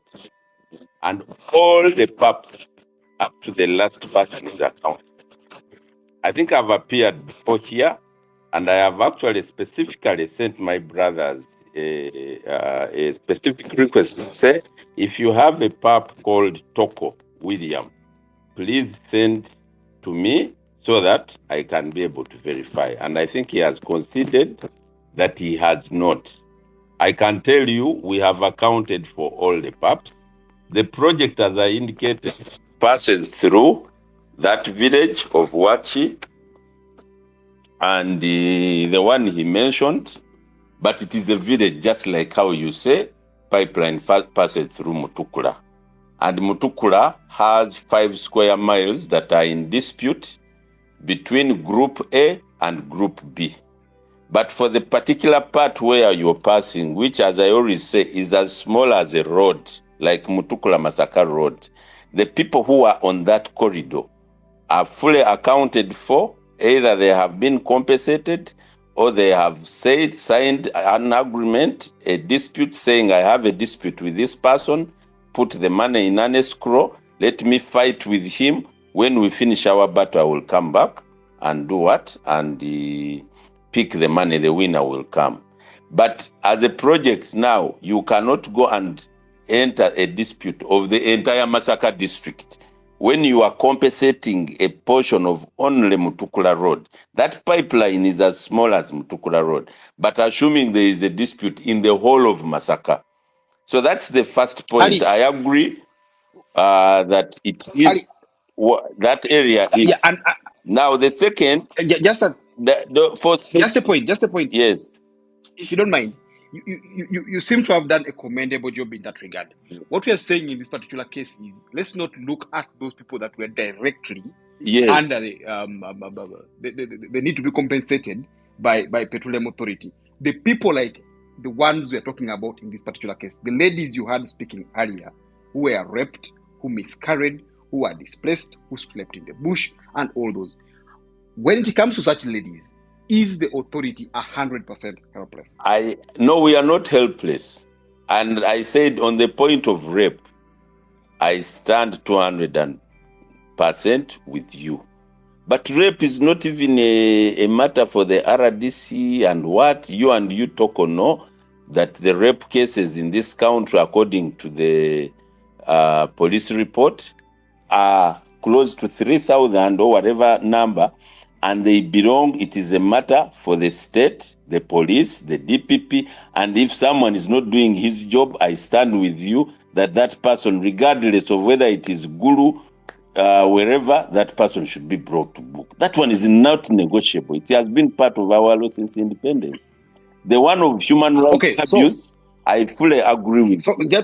All I'm saying is... So how, sorry, I'm interjecting, just to get that out of the way. So what is the authority doing now to ensure that there is no more rape in the next village? Because you realize this particular eviction you're talking about started in January of last year. Yeah, that is so recent. And I'm sure the others... Toko, I'm trying to answer to say that it is like you bring UCC here, or URA here, or I am a state authority with a specific mandate. I can, because all the next village you're talking about is not part of the gazetted village that I am responsible for. That's the point I'm trying to make. And maybe lastly, Toko, I wanted to go on this neoliberal, discussion. Incidentally, I have a book, I think, The Dynamics of Neoliberal Transformation. I think Madam has read it. The neoliberal discussion at a philosophical level goes back to what I'm telling you, is that it covers the whole state structure from either donor-related, from the question of borrowing, from the structure of the state, from forestry, from everything. And for me, I fully agree that this is a proper national discussion. Where I actually disagree with Mr. Serunkuma and you at an ideological point is to just narrow it down to the oil region. No, Honorable Mizuche was beaten the other day from a church in Bushenyi. There's a gentleman called Sobi. He was killed the other day from here. This is a national problem. We can use maybe oil and gas as an example, but lift the discussion of the land tenure system in this country and the conflicts arising in this country, and see how we can, all of us, address them. Personally, I think you have to go back to the Constitution and say the Constitution has put a 4-tenure system. I think the other day you read an opinion of the Attorney General saying there's even one of adverse possession. The Constitution has created customary tenure, bona fide tenure, leasehold, freehold, milo, in one country. You go to Gulu, what was the problem in Acholi? They are saying, look, this is communal land belonging to, the Acholi, it cannot be sold to anyone. But then you come to Buganda, the Acholi are buying land around under the customary tenure. So how do you reconcile the custom of the Acholi, the one of the Baganda, the one of the Banyankore, the one of the Iteso in one country? That's for me why, passionately, as a person who has been on the land acquisition in Hoima, I have seen it and the complexities of it. The question is national. We need to lift the debate and say, is it time for us to say we need one land tenure? We need a Torrent system. It is one title. Don't tell me about your grandfather. Don't tell me about your clan and so on. We need all land surveyed and put in one title. Then whoever owns land goes to one register. At the end of it, it ends at that point. You put a contract at that point, facilitate the nation, everyone to go and pick a title, put a timeline, and you conclude this. Toka, I can tell you where you come from. There are thousands of disputes. And everyone, wherever we all come from, I think that's the discussion for me. The human rights, I fully agree. If someone has breached it, we all should gang against that person. If someone has raped, we gang around that person. But we cannot hide away from the fact that our land tenure system is a problem. Thank you. Okay, thank you. Well, Yusuf, you back? Yeah, I'm right here. Okay, first, you wanted to respond to Ali, and I said you should hold your horse. You could start with that. It was a small point I wanted to slide through,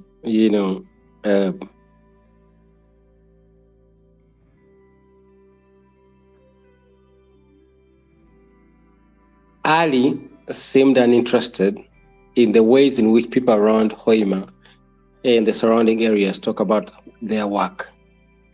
He's uninterested in knowing what people are saying because he seems to understand that it's just this project is the beginning and the end of it. The lands which are demarcated by government of Uganda for exploration and exploitation is all that matters, right? He doesn't care.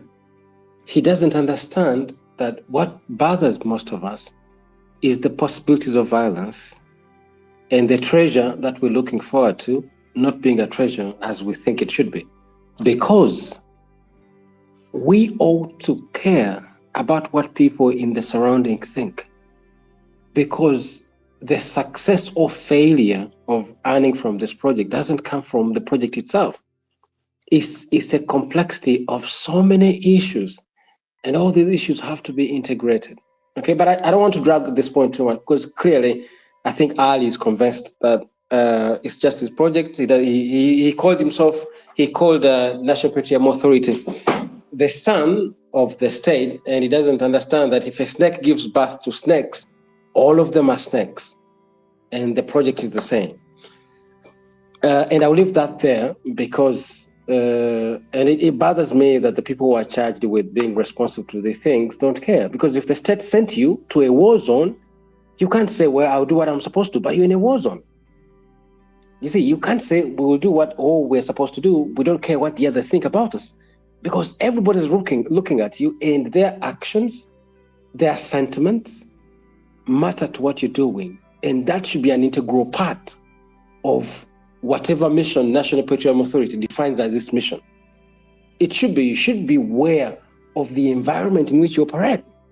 To say it doesn't matter, I think that's it's a bothering point of view, but I think we'll leave it at that because, this is our state.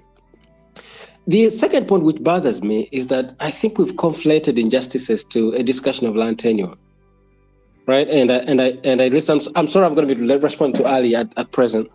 And Ali seems to say we have a land tenure question. Sure, we have it. Nobody's denying that. That's the problem we have.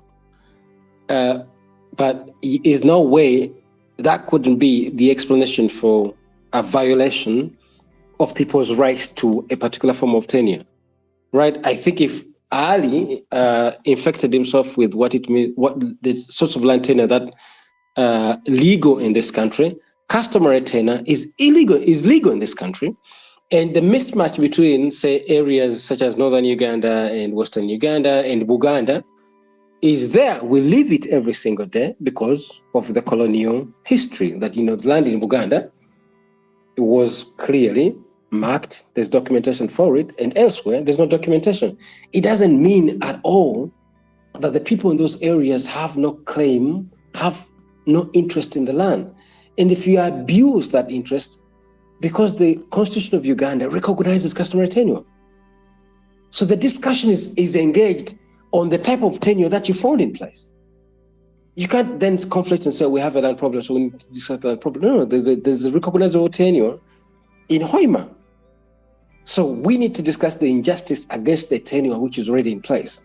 You see, the problems not with the stand because the problems are really understood, and we can't, the land problem in Uganda is very understood, but there's an injustice right now which you have to respond to. And if you listen to the people in Hoima speaking about their plight, they're not talking about tenure. They're talking about dispossession.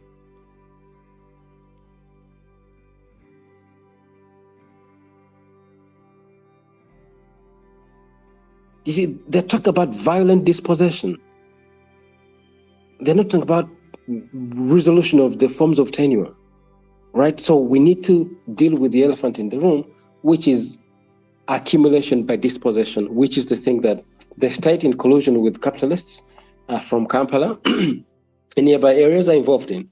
Godwin, I want to stress one point which I've made already, and And I think that's the point that we really stress in our book. In our book, before the first drop, we touched so many aspects. We touched the governance question.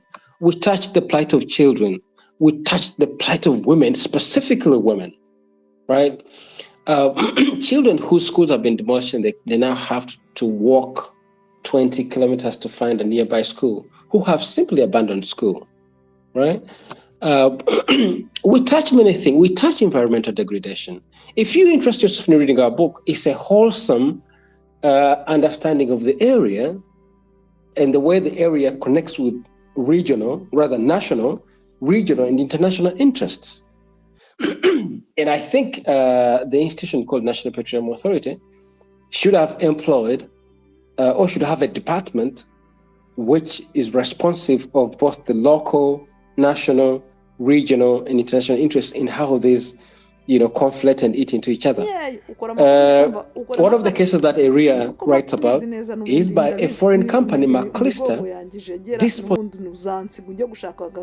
kandi gakobwa ndabizi neza ko ukora amafaranga ukayohereza i Kigali, ibyo byose mba mbizi, ariko nanjye kubera ko manzi kugiye kumfasha kwishyura mortgage iyo nagombaga kwishyura, kandi niba waba ari wowe wayiguze warangiza wayimara kuyirangiza kuba ko n'ubundi bukorera abana banjye nibyariye nabyaye muri cyabo uyu munsi hari icyo ngezeho, warangiza ukabakorerera watangira kuzana ubugoryi nkata nk'ubwa ati burya skwandira usohoke kavarizi ngakucaho, ubwo se nuzabyuka mu gitondo tukayitwara haburaho imyaka 5 nzanirwa kwishyura mortgage y'imyaka 5, nawe ngo bankunze cyane ngo mfite ikimama ngo kintamo ngo kibiburaya ngo kigiye kumpa visa, bongo yakuje gukora uje gukemura ibibazo, ntabwo ari urukundo. Iyo mbibabwiye mukavuga ngo mba mbabeshya, ntabwo mba mbabeshya, kereka umugore w'ikigoryi w'injiji. Njyewe nakuzanye kwa ko mba nzi trike zose, nta nubwo najya ndeba muri telefone yawe, cyo nagukora no kuzajya nirwa kuri app ngushakira akazi wakabona ugati sheri baguhamagaye hano email dore ngiye ukajya kugakora ukayishyura n'ubundi mba nakuzaniye gukora. Bose nazana umutipe utarabyaraho ufite imyaka 32 ngo tuzamarana iki ngo 28 njye nkorera umwana anniversary nkorera n'umugabo anniversary ala kosha ko muri bitangaza ntabwo byashoboka bababeshya mujye mureba kure, mujye muyirira cyayikoze, mujye muyirira muri Kigali babagurira izo benzi muzitware babishyurire gym ukwezi, ibyo ariko umunsi bazimuzemera mukaza muzajya muyakorera paka mugisha cyane rwose.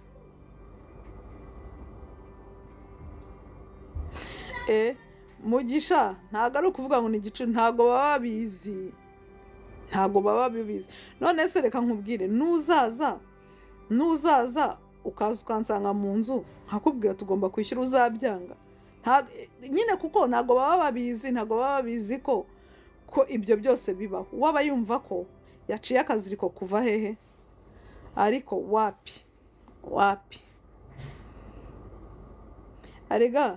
arega nuko hari abantu nyine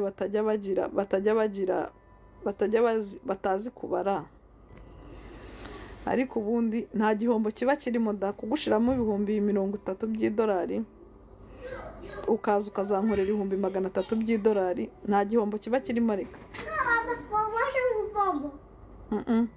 no, possessing people violently because they want to construct. Nta gihombo mba mfite gusa, ariko uba wikururiye umuvumo wo kwirirwa buri munsi utongana n'umuntu buri munsi muryana nk'utubwana, ariko bibaye byiza. Jojo wange na Jojo rero katinkutia urumva, ariko nuko uruha n'umuruho pe n'umuruho, kandi abatipe rega nuko Imana yaremye abagabo undi abagabo bari mwagombaga kuba abami tukajya tugenda ukuntu biryoha kuba uri mu rukundo n'umuntu mwumvikana, yaza ukamukuramo inkweto ukamushyiraho akabasi karimo amazi akonje, akazuyaza akabashizemo ibirenge, mugatera story akakubwira ukuntu nimba akora mu gifactory akakubwira ukuntu muri gifactory byanze, mugatera udusitori muri mu rukundo uzi inzu ziri Buraya zitumvikana urinjira a garbage collection plant or treatment. Shamwana mwajya mumbasha uje gutembera umunsi Europe uzombwire tuzosangira kabisa ugira amata sinjyanywa inzoga simubizi ko ntanywa inzoga nywa amata nkanywa na ji byarakaze ariko abasore nibo bafite agategeko urarangije ndaza kureba congratulations I'm proud of you ngamfungira neza ni n'abatiperega nibo bagifite agategeko gukora niyo mpamvu baza amapanu ahubwo murayaterana amapanu da ati mpfa imbere bamusenze ukajya kumva ipanu cyangwa ukajya kumva umugore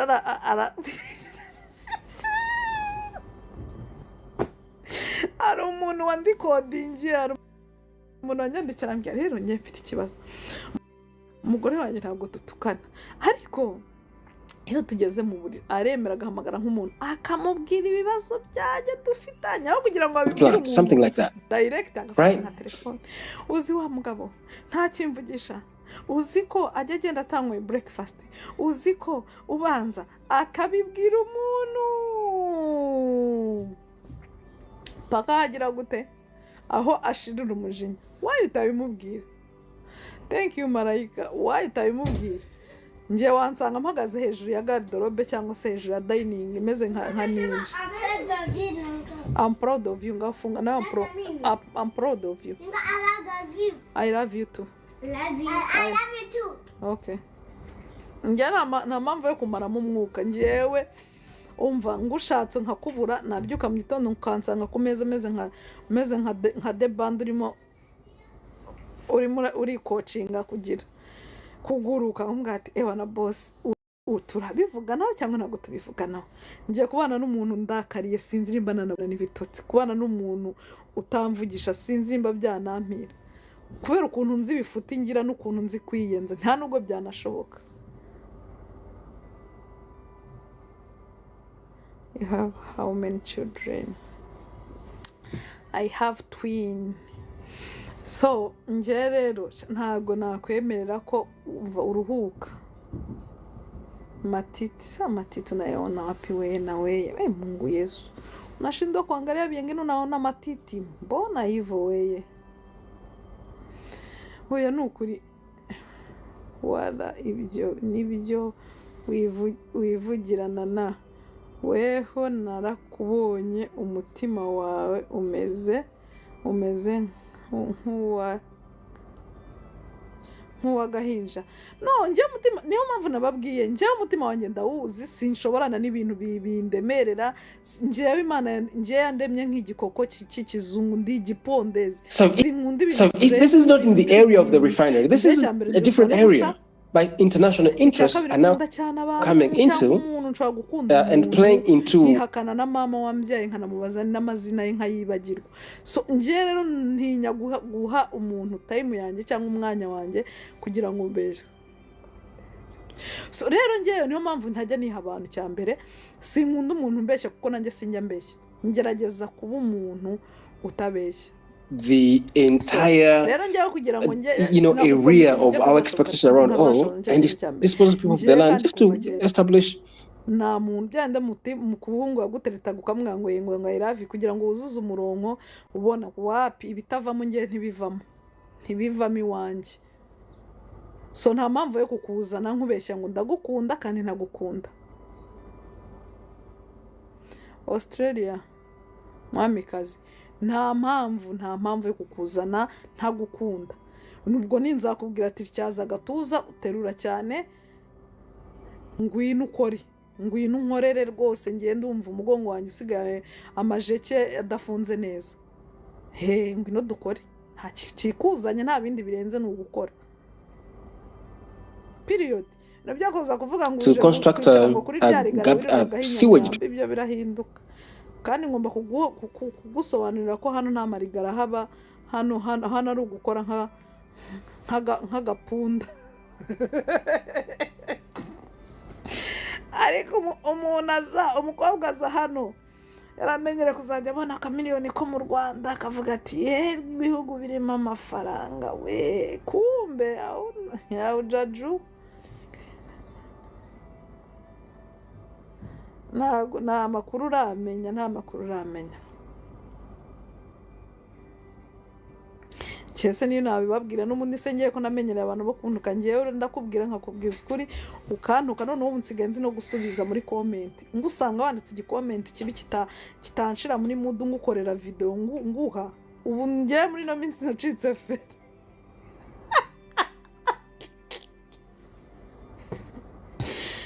nabaza nkafunga jeke Shawalai wazifunga sisi bazirafungika tukurashaje. Yes Mohammed turashaje shaho. Waste management plan. Nje ndashaje pe ndashaje ubu Imana impaye kumbwira ngo tuguhe choice y'umuntu mwabana nawe umva nayicara nkayibwira nkayibutsa abatipe bampobagije please stop nkayibutsa abatipe bampobagije nkabwira manura mwibuka nuriya mana suza abanzanire mu buzima bwanjye ndashaka umeze gutya na gutya tuzagirana ibintu nk'ibyo urumva ibintu nk'ibyo ni nk'ukuntu Imana ingabanyije insubije inyuma imyaka 15 ukuntu kera narindi keza. The same case we're dealing with Hoima sugar seated on land which was acquired out of violent disposition.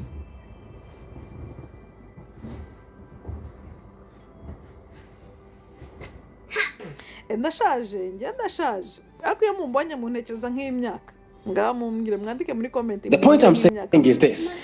Gusa njye nta myaka myinshi mfite ariko mfite experience y'ubuzima ubwo ari bwo bwose nta kigeragezo kuri ino si haracamo nta na kimwe cyabikoze ikigeragezo ntaracamo ni ukubyara mpfisha ariko ibindi byose hano yego man hari umuntu wanditse ngo 36 kuri 40 ntayo ndagezaho 37 sindagezaho 32 narayirengeje umurisa niyo kabisa niyo no enoke no ongeraho none se si aho sinkuze I'm mature enough actually ndi no mu bantu badahisha imyaka ngiye ndashaje umugore ufite imyaka 35 abakuze nuko abandi baba bigize ibikoryi ngamstiriya umuntu abakuze ubugomba kubuhagara ugafata decision nzima hari ibyo uba warasizemo ubugomba gufocusinga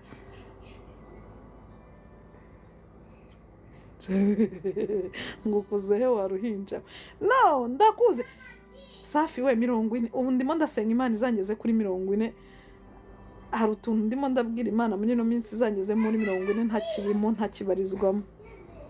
When we talk about a curse is an accumulation of grievances. The grievances could be situated in the place of operation or outside operation. A curse is an accumulation of tears located within the spaces of accumulation or outside of those spaces. A curse could be entirely imported. It might not be long. Ni bwa bwiza bw'Imana baraguhomye uzi kambabwire ngiye nta myaka myinshi mfite sorry jya muri saro funga umuryango wanjye funga hariya hano mafite umwe do aje kunsoma hano mfite umwana rero I love you too ngagenda muri saro mfite umwana ameze nkanjye uyu nakura zamera ngafunga funga ameze nkanjye okay funga ameze nkanjye akunda cyane attention nanjye ndi kumwe n'umuntu simwemerera guhumeka nshaka kugira ngo anyiteho gusa ese nana wumva umusore w'imyaka 35 kuri 35 yagashatse umukobwa w'imyaka ingahe bwira neta naguhe it could be entirely imported.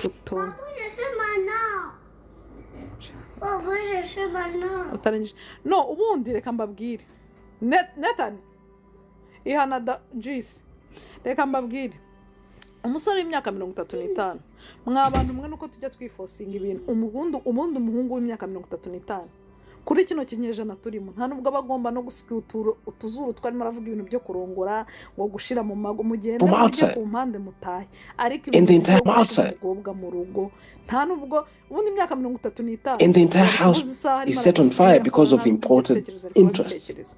And as far as the Agora studies goes, I think we haven't as yet moved to understanding what are the competing interests, what are these guys pursuing, what are their projects they're intending to pursue. But you need to understand that the people outside of Buganda are left to the mercy of the state because they own their land through tenure without registration, without documentation, and their interests are legally protected by the constitution of this country. Right. So every time we don't integrate local, regional, national interests, we're missing the point. I will return to the point that the tears we've listened to in this space, the tears that we listen to, and those who are nearby the victims, I'm sure they saw them.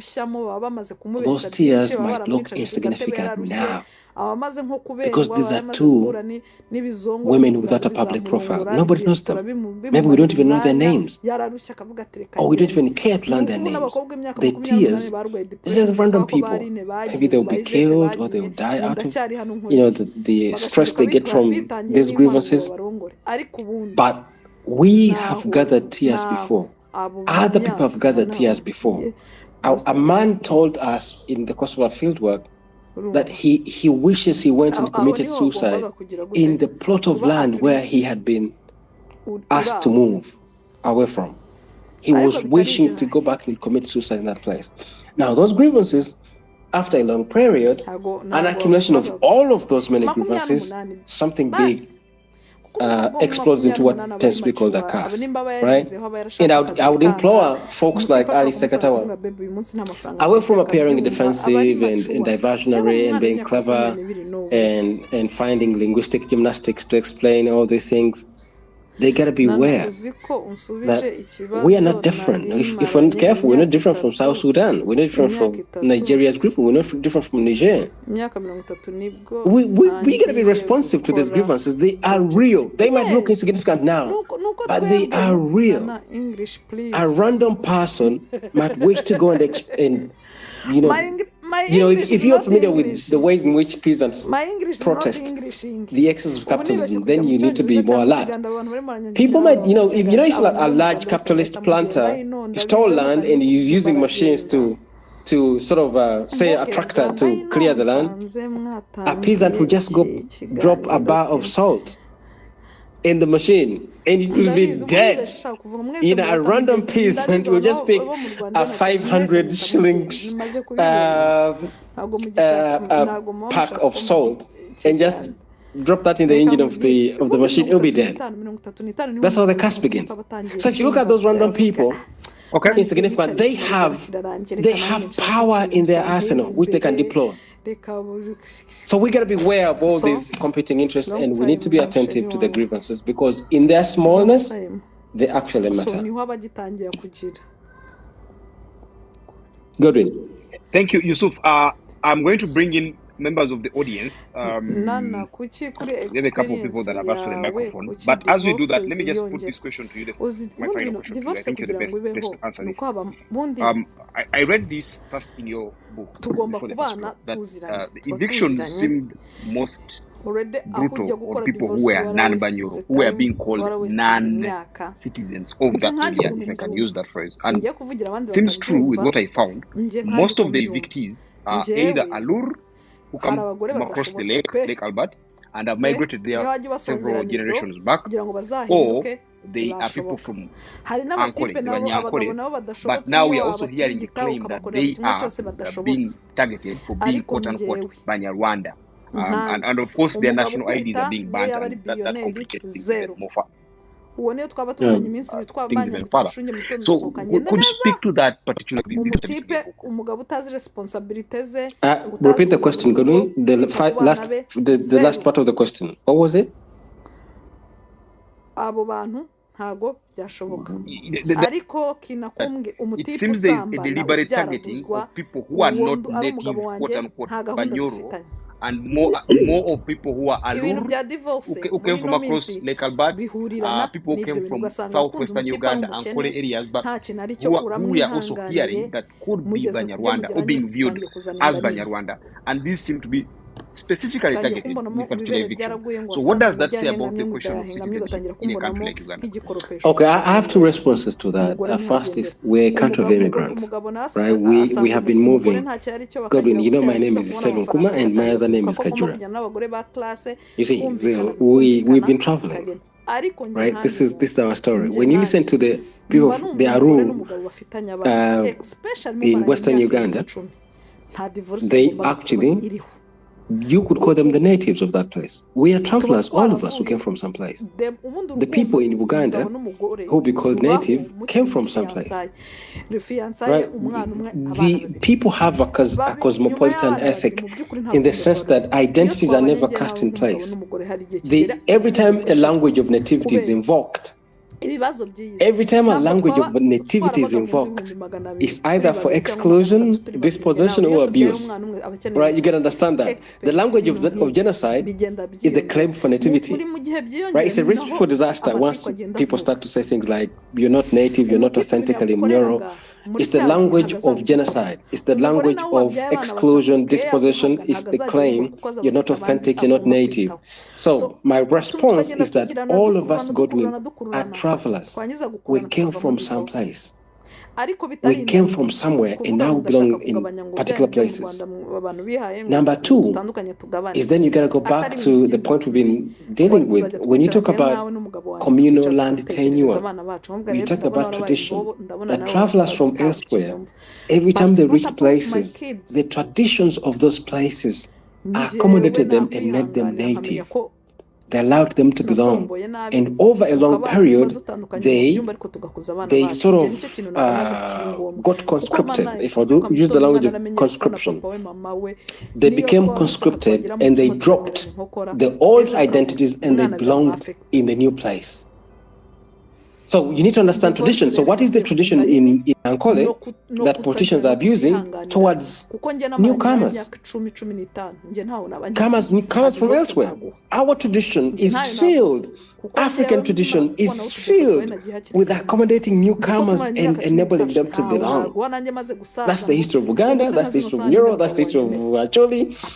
Comers from, people traveling from elsewhere have been for a long period given a chance to belong to this place. So when you're dealing with land in Bunyoro, you have to be sensitive to tradition. But Bunyoro tradition has a long history of accommodating newcomers, and the people there actually belong. If you need to engage with the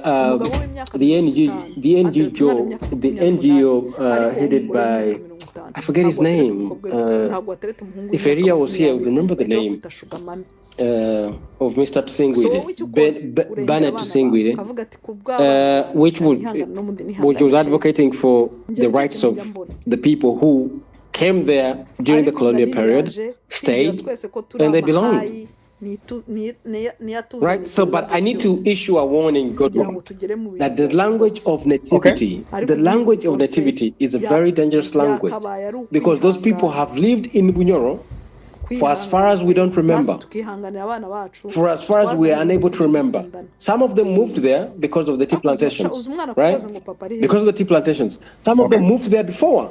Just as if you read, what's his name, The History of Uganda, Professor Samuel Karugire, he demonstrates how the thing called Uganda is a thing of travelers. All of us came from South Sudan.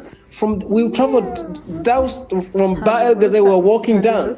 All of us come from somewhere. So if you come at this time because there's and you start saying, others, you don't belong, we need to throw you out, it's recipe for genocide. Okay. So, thank you. Let me get to the audience now. I'll start with the person who calls himself citizen, then go to the one who is called Polo Hello, then go to Gilbert, and then finish with Lukwago. In that order, Citizen, Okello, Gilbert, and Lukwago.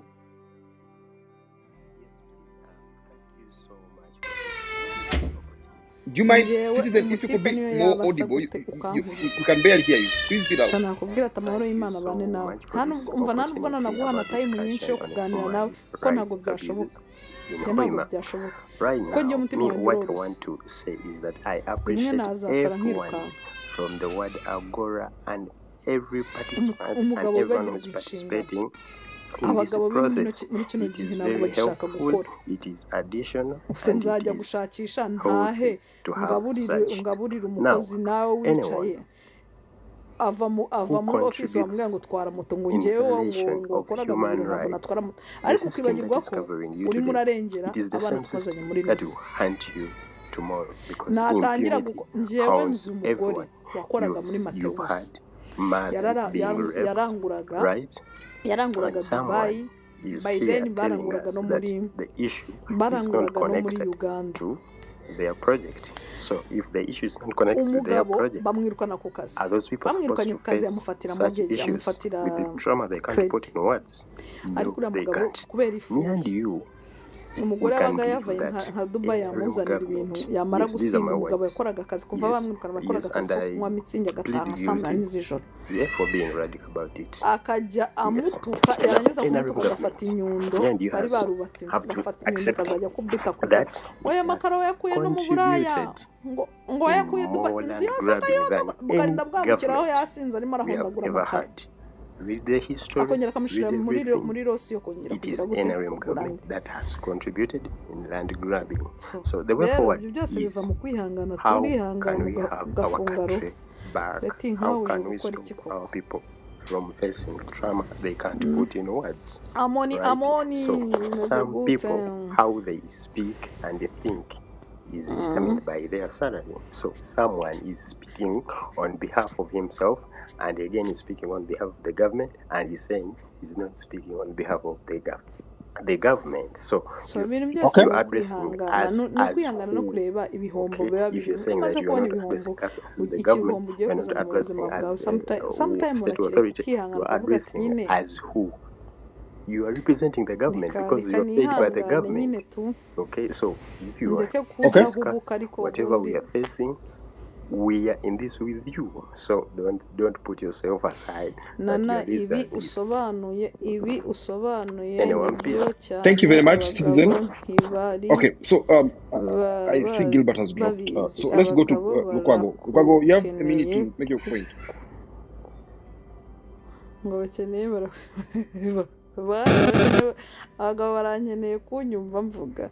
Mr. Lukwago? Am I audible? Yes, sir, you are. Yes, thank you so much actually for this opportunity.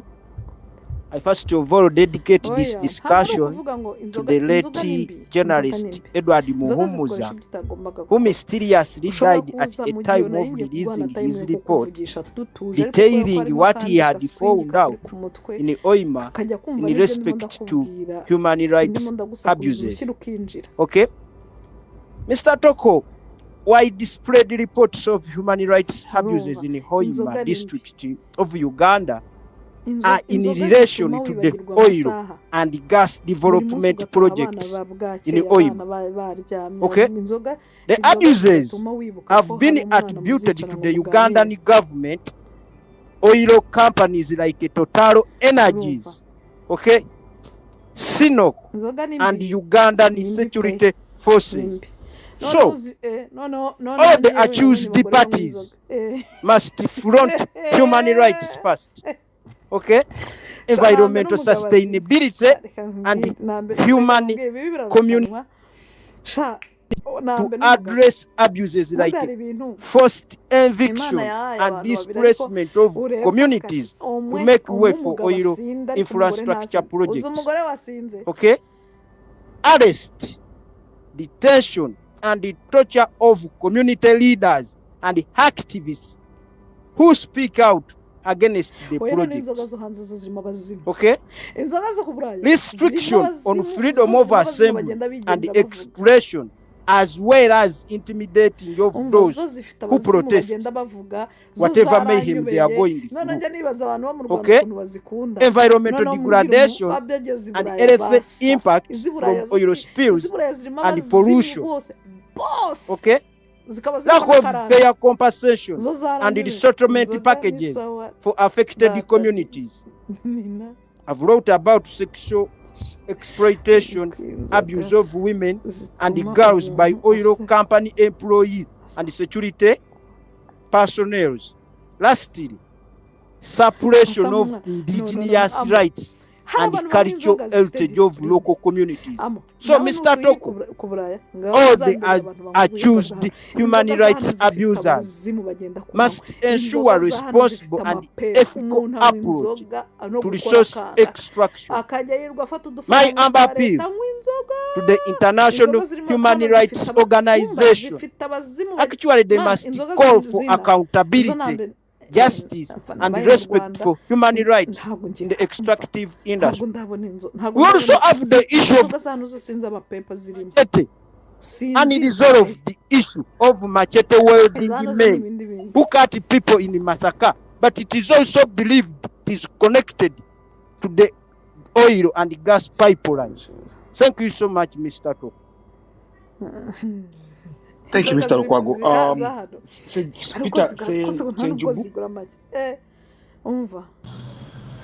Okay, thank you very much, the moderator. Hope I'm audible enough for the listener. Yes, sir, you are.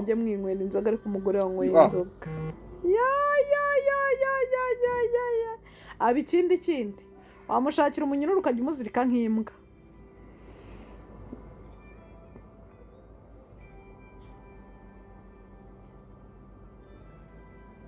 Rata amubanza inzoga zano bazishiramo acide, kuko niba hatarimo acide zirimo karanda amapepu zose bazishire nje sinzi.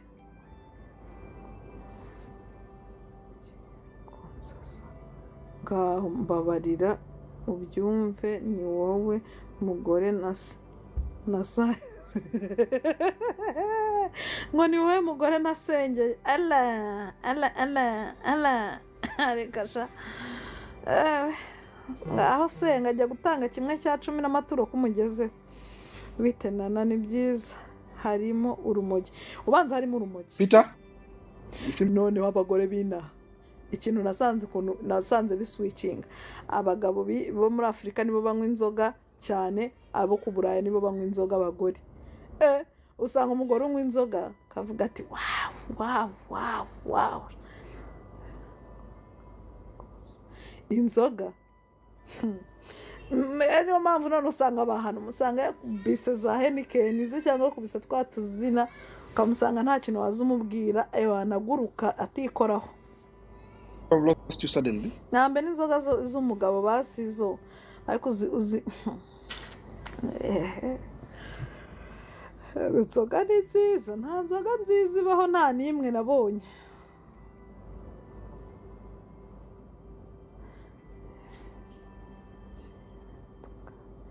Njyewe nyakira tuganire. She is not pregnant. Go. How are you today? I'm good. How are you? Umunsi nanyweye inzoga ibirangi bizavuga. Oya, bakangubwire nukuri hari ibara ritabera imbwa. Nambe basa umugabo asinda ariko uzi umugore gusinda afite abana. Akibagirwa ko abana bajya ku ishuri.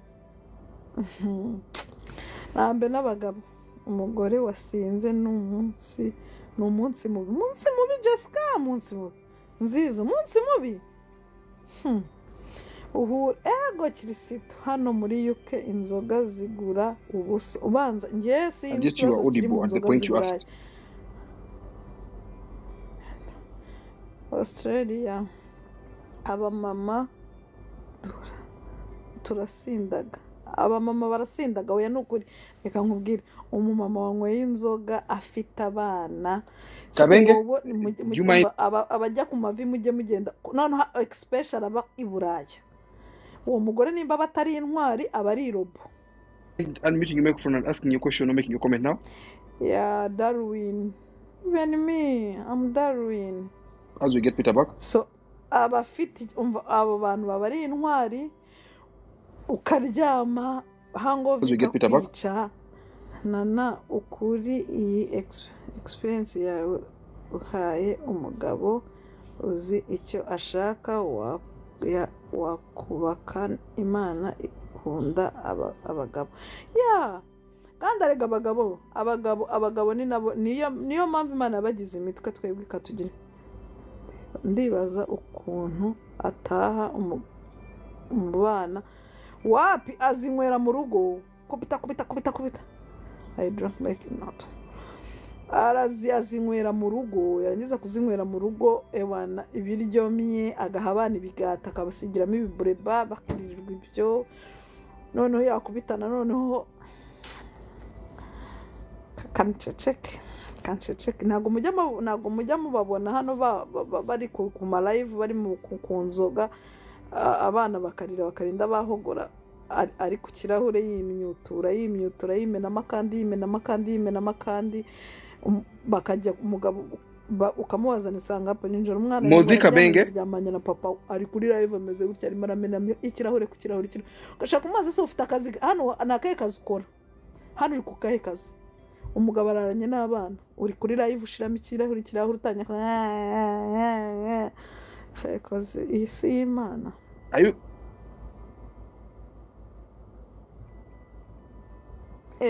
siko mwe mutajya mureba hano muzajya mubitegereza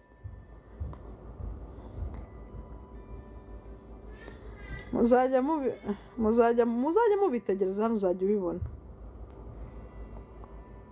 Nta mugore ukwiriye kunywa inzoga. Mana niyo mwaba mufite ako gashetani kanywa inzoga ukwiriye kunywa inzoga wihishe ariko uzi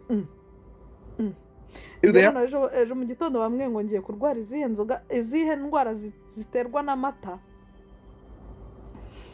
bazita gute ngo burusera bambwiye ngo kubera kunywa cyane amata ngiye kurwara burusera. So rero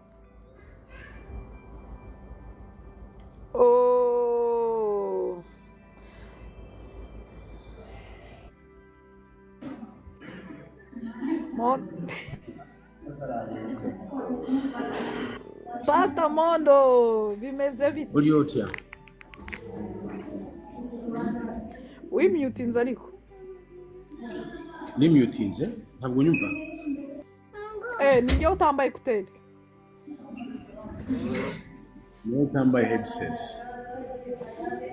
Maiga? Bimeze gute? Oh yeah. Kindly unmute. Yeah, sure. Thank you, Toko. I want to send my greetings to everyone here, and I want to send my appreciation to Dr. Yusufu Selungu and the other comments who have been sharing their views. Okay. Honestly, when you listen to him, you really understand more what is happening on the ground. And the other thing I wanted to add on is that there is a lot that is happening in Hoima that actually is unmasked. If you go and deep, even to the districts around Hoima, I come from Champonzi. I know how our land was taken up. Nothing was sorted or was done. And I know how many other are going through the same issues or struggles to get the compensation. So there's a lot that is happening in Hoima. But anyway, I'll extend my thanks to you guys and Dr. Spire for making this conversation. I look forward to hear more. Thank you, Maiga. The pleasure is ours that you appreciate the work. We have about 4 minutes to the end of this class, and I'll just request the panelists that I take 3 more questions. After that, we'll revert to the panelists. Each of them will respond to any question made to them or make their concluding remarks. So let's start with Pani. Pani Kinyera. There's 2 things. Yeah, thank you, Godwin. Very impressive from Yusuf Serunkuma here, and that's a very wonderful study. I think if someone has been following the land issues on the oil projects in Hoima and the neighboring districts like Lisa, you will really appreciate that is being unnecessarily defensive. And it's very unfortunate, Ali, that you're trying to run away from the responsibility of being the state. And you're calling yourself power without knowing that you're actually the state. I think one take home that you need to see is failure, or what you call resource curse, is not like a bullet that falls at once. It's not spontaneous. It goes through a process and it escalates. So you need to listen to some of these grievances, and you go back as Petroleum Authority of Uganda, sit down with yourselves and try to listen within your boardrooms. I have done a number of studies on grievances, and every time I raise some of these issues, I get the same kind of defenses that Ali is presenting here. It's not a surprise, and you won't speak different even next time you invite him. But I think there's something that you need to sit down and look at, because for us to fail with this oil, it won't be the oil. It will be the systems that have been put in place to govern the process towards oil development, which is Petroleum Authority of Uganda, called a regulator. So you need to think about being a regulator. What do you regulate? If there's a rape case, you say, no, I'm only regulating the oil that comes from the ground. I'm not regulating rape that occurs as a result of oil operations. I think that is so mean. I think, Ali, you need to go back and sit down with the team. Toko. No. I'm very sorry. I think these four gentlemen who are speaking from the same phone, I think we need to clarify one thing. I have not. No. This is very important. You don't mention. No, Toko. You don't mention my name, and you say rape, and then conclude. No. What I'm saying is this. Listen. I want to make it clear that we condemn rape everywhere by anyone. We also condemn human rights abuse everywhere by anyone, and I have not defended or condoned that. All I have said is that if rape happens in Hoima or in Mutukula, the pipeline passes through 14 districts. The law that you guys put for us did not give us jurisdiction on all the 14 districts. It gave us jurisdiction on the oil operation. So if there is rape in Masaka, I condone it. But that rape or a fighting by someone cannot fall within my jurisdiction. That's all I said. And I want to make that very clear so that the discussion goes within context. I like that. I like to make sure that human rights and rape or criminality, we are all universal on the same side. I don't like people who put words and then you just let it go. For all the speakers on that point, we make sure we are on the same page. Wherever there is a human rights or rape, we are all on the same page. All I'm saying is that you created a law that says you are only responsible in Masaka for only the area where the pipeline is passing. And Masaka is so big, it has Vijambia. Thank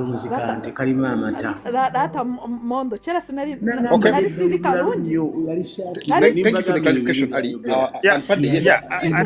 just want to finalize. From the onset, just a second, you made that clear from the onset that. Okay, it's very clear. What I'm trying to say is it's very unfortunate for Petroleum Authority not to respond to some of these what would appear to be minor grievances that would fall outside the realms of oil activity.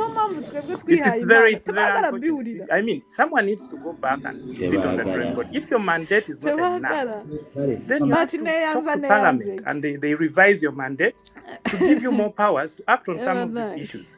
Otherwise, we are going to see a failure that comes not because we really didn't want oil, but because we failed to govern some of these value chain processes. Thank you. Thank you. Let me take the last two. So I'm going to take Akiki, Musiabi, and then I'll finish with Karebe, Kiro or Karebe. That will be the last person. So Akiki, let's start with you. Oh, Pastor, Akiki, do you want to respond right now? Or ask you, do you want to ask your question right now? Amenyanye n'uyu muntu 2009 nimba abantu babaye muri Uganda barabizi. Kareba, do you want to speak now? Kwikarakaza. habayo kwikarakasa ngo babujije ngo kabaka ngo nimba Agatha, do you hear them speak? Is it me not hearing? I don't know. For me, I can hear you. I don't know whether you hear me. Nari mfite iduka mahano bita Yes, can you speak now? Kareba. So, okay, I greet you guys. Thank you so much for inviting me. And I'm glad to be part of this discussion. I would like to thank Dr. Serunkuma, the host, Jim, Spire, and the rest. I just came into the middle of the discussion, but I felt that I should give also my input in relation to the Hoima saga and harassment of people.